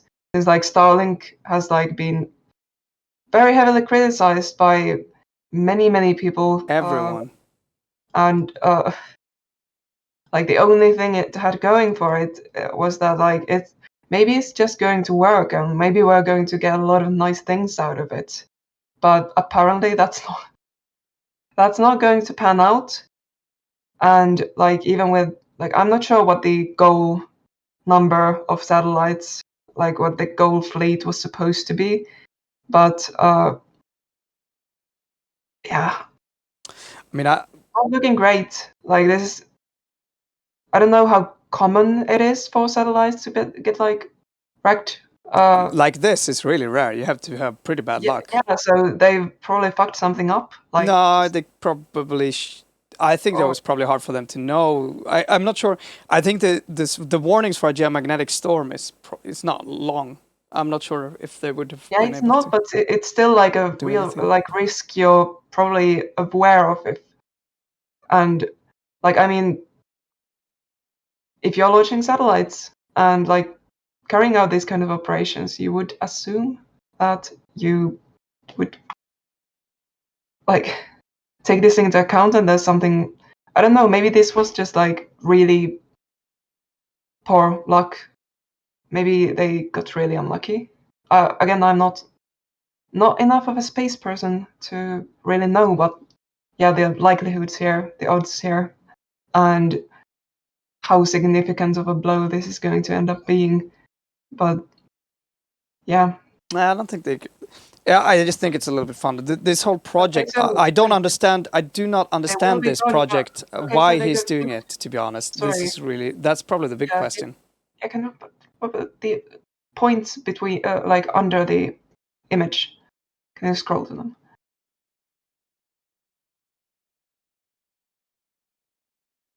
Thank you.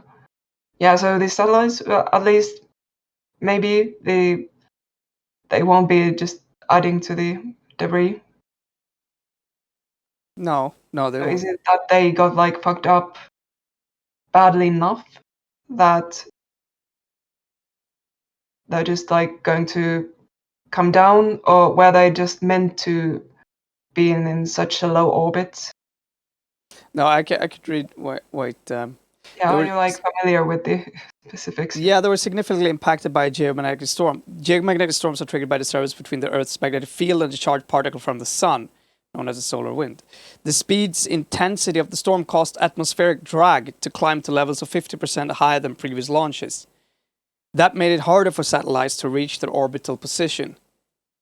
SpaceX said Starlink tried to fly the satellites in safe mode to reduce atmospheric drag, but they still weren't able to reach the destination. Up to 40 of the satellites will re-enter Earth's atmosphere and burn up, with some already having done so, Musk company said. It's worth to note that the whole point of Starlink is to have low orbital, I mean, it's very low orbit, these satellites. So in most cases, what is annoying is that they're disturbing they're disturbing for land observation of the sky. Yeah. You will start seeing these big streaks of these because they're actually quite close. Science gets fucked. Yeah, and also there is another big issue and this still I don't understand. Like when I first heard of this, I was like, that would be really cool. I mean, it's not necessarily a bad idea. And then I was like, but doesn't that already exist? And the fact it already exists, I don't like, we already have, I think, 3 or 4 internet satellites. And when you calculate the price, and actually they're much further from Earth, you only need 3 satellites to kind of cover the whole world because they're at a greater distance. And yes, the ping time is greater because they're further from the Earth. But I mean, who is going to play like a computer game on, you still have greater ping time to a satellite than you would have, with a cable. I don't understand who is going to use it. And it turns out it's going to be as expensive to use Starlink as the existing internet traffic. So I don't even understand. I have no idea what the point is. Just to shoot up a lot of fucking satellites into the sky is just creating. It's essentially creating space junk. It's got to be some other idea here, or is he just, fooling investors or something? I don't know. It seems, or is it just? I don't know. Huge promises and for instance, the hyperloop or whatever, or and also just the tunnels. It sure does seem like he's yeah. Maybe he didn't do the research that this already exists on the market. I don't get it. What? No, maybe this is could be the tech bro impulse of thinking you can do everything better than anyone has done before. Yeah, Imbecile says the US has pretty bad internet coverage. That's true, but I'm not sure why the prices, because you're gonna need to buy a disk, right? A satellite disk, right? To be able to receive signals. This is the first thing. Now, the Elon Musk's, the Starlink, what they expect is about the same price and a little bit worse speed, and a little bit better ping than the other service providers that already provide satellite internet. I'm not sure how they're going to reduce the price, and even if they do, they're still gonna lose money on this project like crazy, because they can't charge people. I mean, imagine how much it costs just to do this, and also it's like several thousands of satellites that have to be up there, and about every day one of them is gonna fail and crash, and you constantly have to send up new ones, right? The whole thing is. Oh, I don't get it. I just don't understand. I can't understand this. When you can just But the point of Starlink is that it's still cheap. It's still as cheap as other internet service providers. So I don't understand. How many? You'd have to have 1 billion users or something for this to make sense economically. It's some mad amount of users. Maybe they're expecting the world to, maybe it's a good way to, they expect there to be a third world war. And then they think that these people who are going to have it, they're going to cut internet lines. And they hope that this is going to be a good backup system for internet. Maybe that's the plan, right? Maybe I can only see some form of big change to our current network, some big impact on landlines, to be why this would be a good idea, right? Maybe that's what he's betting on.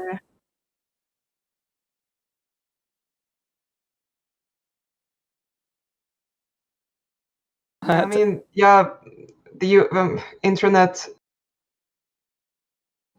providers and internet coverage in the US is just terrible, and also most of the EU is also pretty terrible compared to the Nordics, I think. So I mean, maybe, but are these people that could afford $100 a month, and probably not. It's just, again, they keep saying that they're making things better by they're leading the way, so things will be cheaper and more people can access things than otherwise would. But it's just the yeah, same trickle down logic, the same old trickle down logic. Once we get these fancy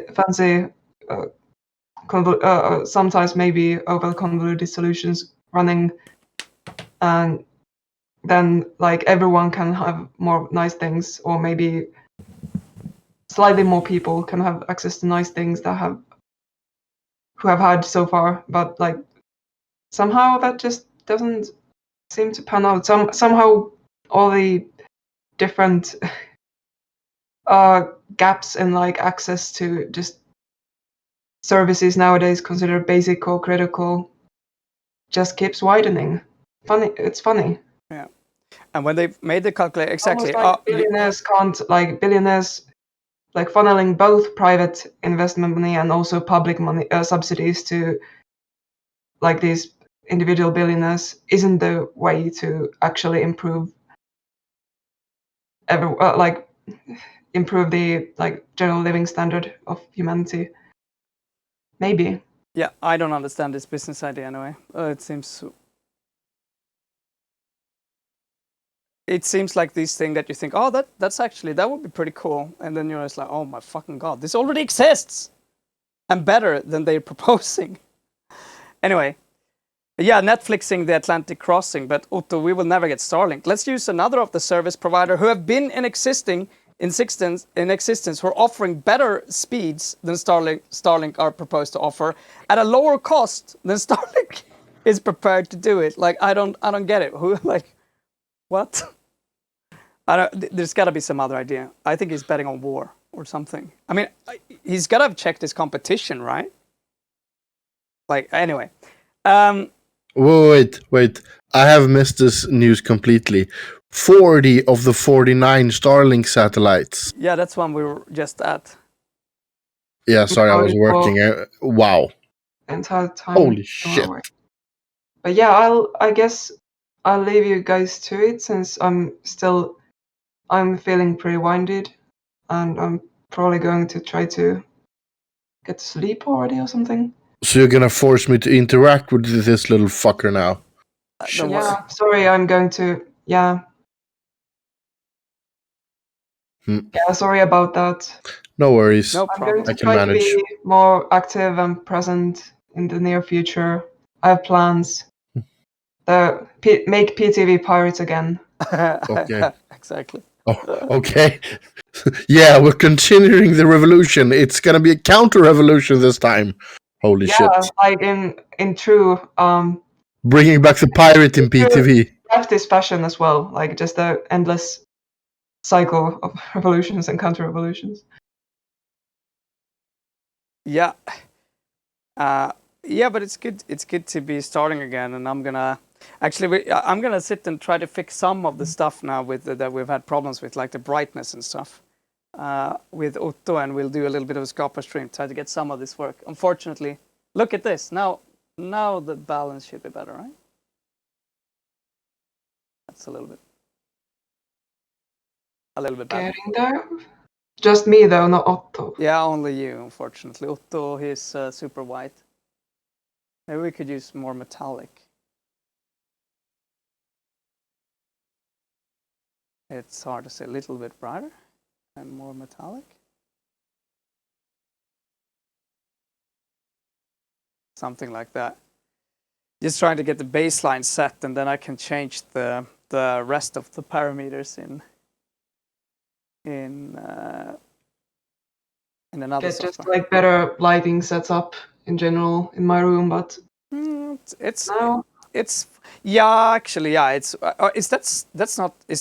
have like this sort of white LED lights, right? In the room. No, actually like just a very old like basic lamp. I think it's kind of like from a like diagonal angle from.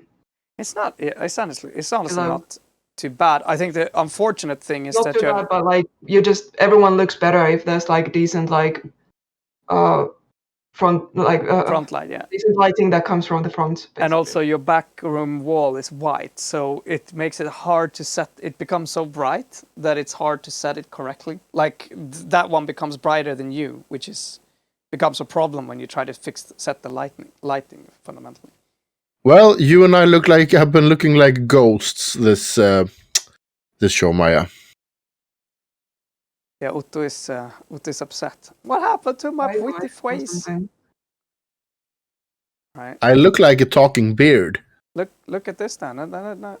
Look at this, Otto. There you go. Are you happy now? Now you are a talking beard. Yes, the return of Bollotto. Bollotto. It's just like Yeah, that should be his like maybe not final form, but like a more regular form, just like an Orbotto. What do you think about this? It has to be like placed so that we can ponder it. Why? Like the meme. The wizard pondering the orb. Otto and the orb. Yeah, get like a blue glow to it. So all I need to do is continue gaining weight. And then sometime I shall become the orb. Yeah, like a natural orb. Yeah. Okay. Oh, det är klart ljuset, the light will be great. Calm down. People are so stressed. Look at Otto now. That's better, right? That's an improvement. Take a look at me now. Am I right? Sorry about that. It's an improvement. Or do you want him to be brighter now? The weird thing is you all have different screens too, so it's hopeless to try to listen to you. I have a neutral true color screen. But you motherfuckers. So Kingland is right. I am right. Wrong. Regards, the raccoon. I have a true color screen. I am right. I don't trust your judgments. Yeah, the only screen in the world that has the right colors. Exactly. Are yours. Can you... No. Yeah, yours is harder actually. It's just a lot harder with that background. To get neutral. But we can try to do it like that. Your sphere looks a lot like a candy that would taste really good if you're an old person. The Maya sphere.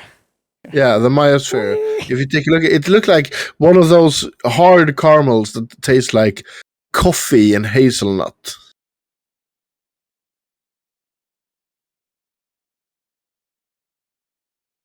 Yeah, oh my god, now I'm becoming hungry. I seriously want coffee watching this. So it's like a latte. You watch Maya and you get hungry. Yeah, like watch Maya, this. Run. This part of the ball, at least, looks like a coffee. Yeah, I'm safe here, like across the sea right now. If Kingland gets closer to you, if he's carrying chopsticks, it's danger. Yeah, you damn Westerners. Barbaric. Yeah. Literally cannibals. It's just the noblemen's. Not all Swedes. Hashtag. Surely. But yeah, I'm sorry. I'll have to no problem. leave you to it now. No worries. Have a good evening and sleep tight. Try to survive Kringland. I'm trying. I'm getting no help from... try to survive each other. People are just complaining all the time. God damn it. Yep. Night, man. See you in a week, hopefully. Yeah, see you in a week. Hopefully before. Yep. I don't get that strange lurk at all. Kringland eats everything as if it were Chinese food, but Otto likes Chinese when he eats food. It sounds like one of those British rap lines that's supposed to be super bomb, but I never get it. It's fire. But Otto looks Chinese when he eats food. Right. That I understood, okay. Sitter du här och battle-rappar i chatten, strange lurk?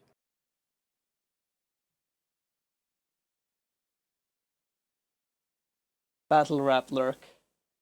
Ja.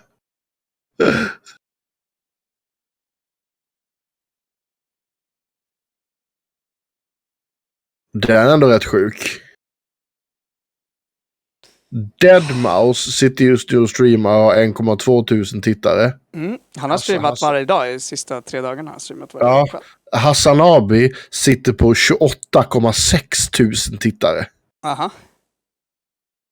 Hur har inte Deadmau5 fler än Hassan Abi? Hassan Abi, fan. Fire!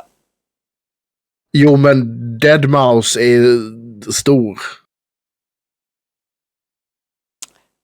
Alltså, de som sitter och tittar på när Deadmau5 streamar är ju folk som är intresserade av musik. Han är ju jätteteknisk när han streamar. Alltså, det är typ jag gillar att titta på det. Han håller på med precis samma grej som jag håller på med nu.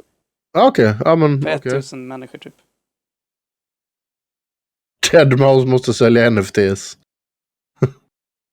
Tacka för pengar. Då måste han nog se efter sina utgifter. Jag tror han får en hel del bara på sina Spotify. Liknande än Spotify. Betala skit och ingenting för låt kring när jag ska alla ta upp Spotify igen. Jag kan för övrigt säga att det är sorg här på PTV-kontoret. Pontus har fler tittare än oss. God damn it. Nej. Men vi kanske skulle stänga ner för dagen innan folk börjar klaga på allting. Jag vet inte. Ska jag sitta och försöka fixa det? Klockan är redan 11. Det är för sent nu. Komma igång med det här, tror jag. Sitta off-stream. Sluta att bli stressad. Men vänta, vi skulle kunna leka lite med post-process-volymen. Okej, blir ni glada nu? Okej? Förstår ni vad jag försöker hitta här är bara att det blir jämnt. Okej? Jämnt. Sen använder vi post-processing. Nu leker vi lite med den. Bara för skojs skull. Och så ser vi vad vi kan hitta i den. Jag tror också att Pontus, om folk tittar på Pontus stream, fan har bra ljus. Jag blir rasande. Jag har alltså en shoulder stream och en facecam just nu.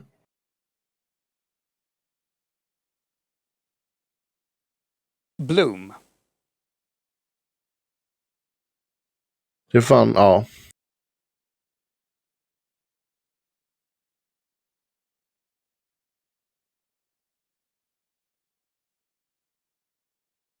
Intensity. Jag vet inte vad Bloom gör här i det här fallet.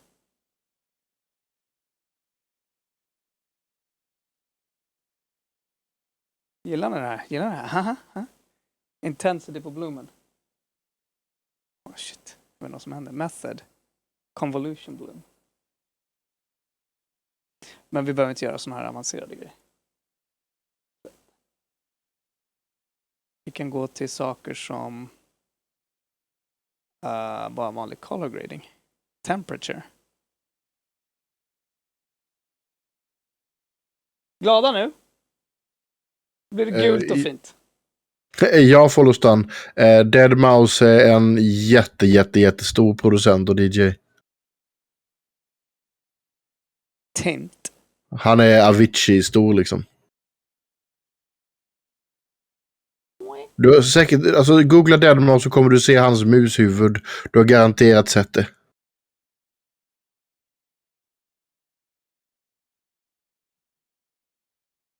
Nu lugnar du dig. Alltså det är, vadå? Visst är han hatisk, Strangelurk? Ja. Så här, vi behöver fan läxa upp den lilla jävlen, tror jag. Jag tycker fortfarande det är... Redan nu tycker jag det är bättre än hur det var tidigare, personligen. Det är mycket bättre. Jag tycker det är häftigare i alla fall. Strangelurk.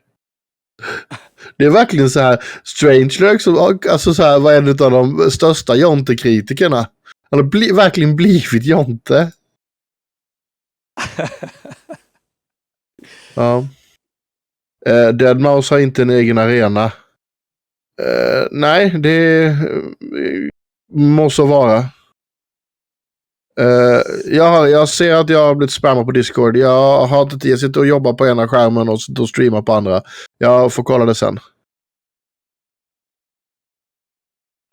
Oj.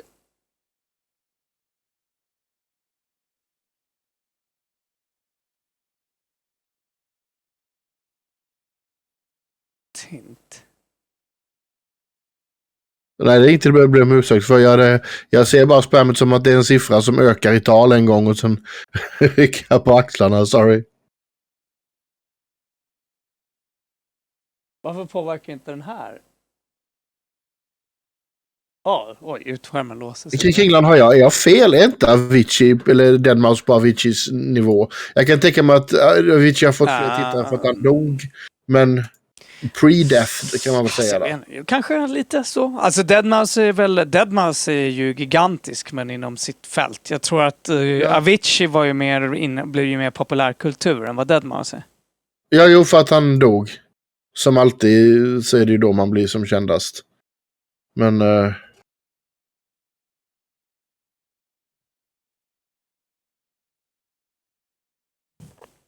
Ja, men hans Spotify verkar lite rimligare. 3,6 miljoner lyssnare i månaden.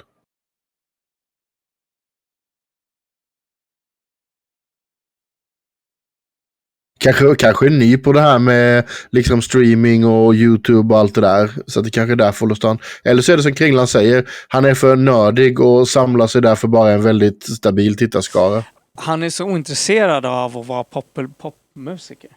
Han håller ju på med sina grejer. Han vill göra sin musik och sitter och håller på med sin liveshow. Det var ju så han började. Han var ju anonym från början. Jag vet inte om det var han själv som gick ut eller om det var någon som hittade honom i slutändan. Men i början så var han ju som... Alltså han var anonym för att han inte ville stå i rampljuset. Min morsas kusins dotter har typ 4 miljoner följare på YouTube. Tror ni det är... Ingen aning på Ansapung. Jag vet inte riktigt. Alltså, ja, YouTube är jätteskumt. Alltså jag bara liksom tycker att alla som vill veta vad YouTube's really about ska söka på naked yoga. Vi kan inte göra det på stream, men att den där skiten får finnas på YouTube är helt absurt. Tror ni det är fake? Hur fan ska vi veta det, mannen? Eller tjejen. Ingen aning om hon har alltså fake-följare. Nåja. Jag tror jag ska lämna det och gå och käka lite mat. Kanske dricka lite kaffe rent av. Jag blir lite sugen på det nu. Okej. Okay. Ska vi stänga ner tidigt idag alltså? Ja, jag tror det. Det går inte att jobba här. Man blir bara... Vet du vad jag satt och tittade på för övrigt? Jag satt och tittade på Valheim och kollade vilka uppdateringar de har gjort. Okej. Vad betyder det? Ja, jag vet inte. Bara att jag blev... Ja, gör det själv. Jag vet inte. Jag vet inte om det var Det var bara... De börjar väl bli klara med spelet nu liksom. Eller klara, du vet. De har kommit längre. Mycket nya furniture och bygggrejer och nästa så här zon och nästa bygg-era typ. Alltså jag ser inte jättemycket fram emot att börja om. Jag gör typ det nästan lite. Okej.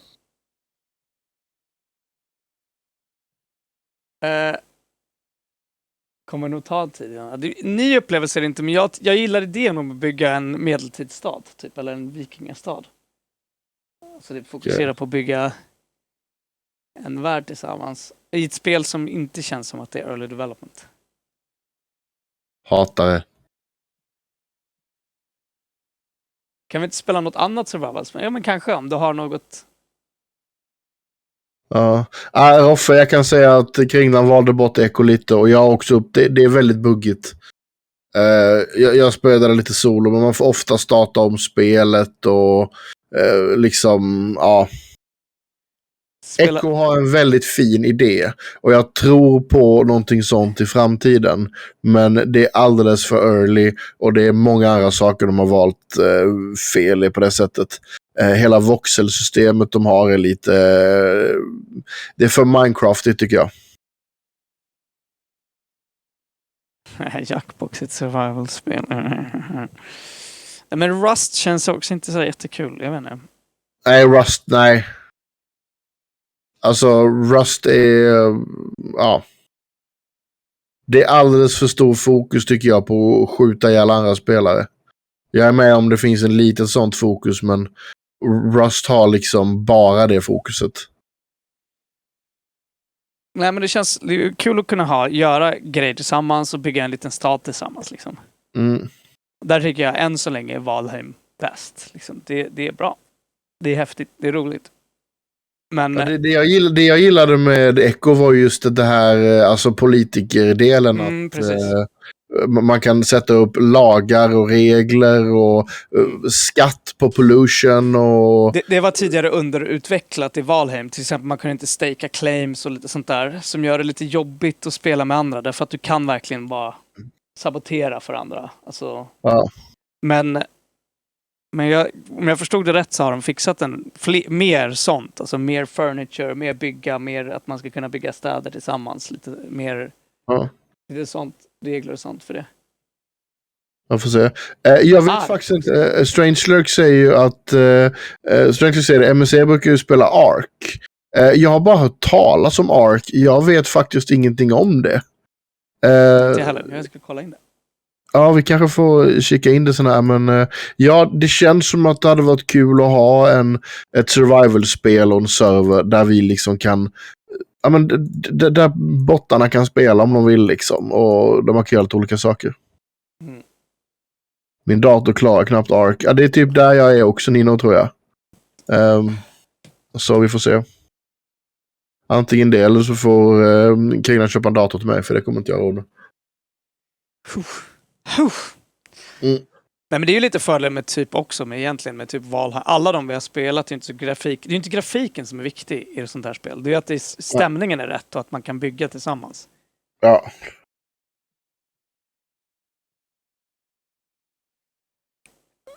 Men ja. Men, kära tittare. Från oss alla till er alla en riktigt glad 420. Puss på er. Så ses vi imorgon. Jag har spelat jättemycket Binding of Isaac. Det är inte så, det är ju survival, men det är väldigt PvE och väldigt mycket solo player. Puss på er i alla fall. PTV, oberoende, piratistisk media, skapad och finansierad av tittarna.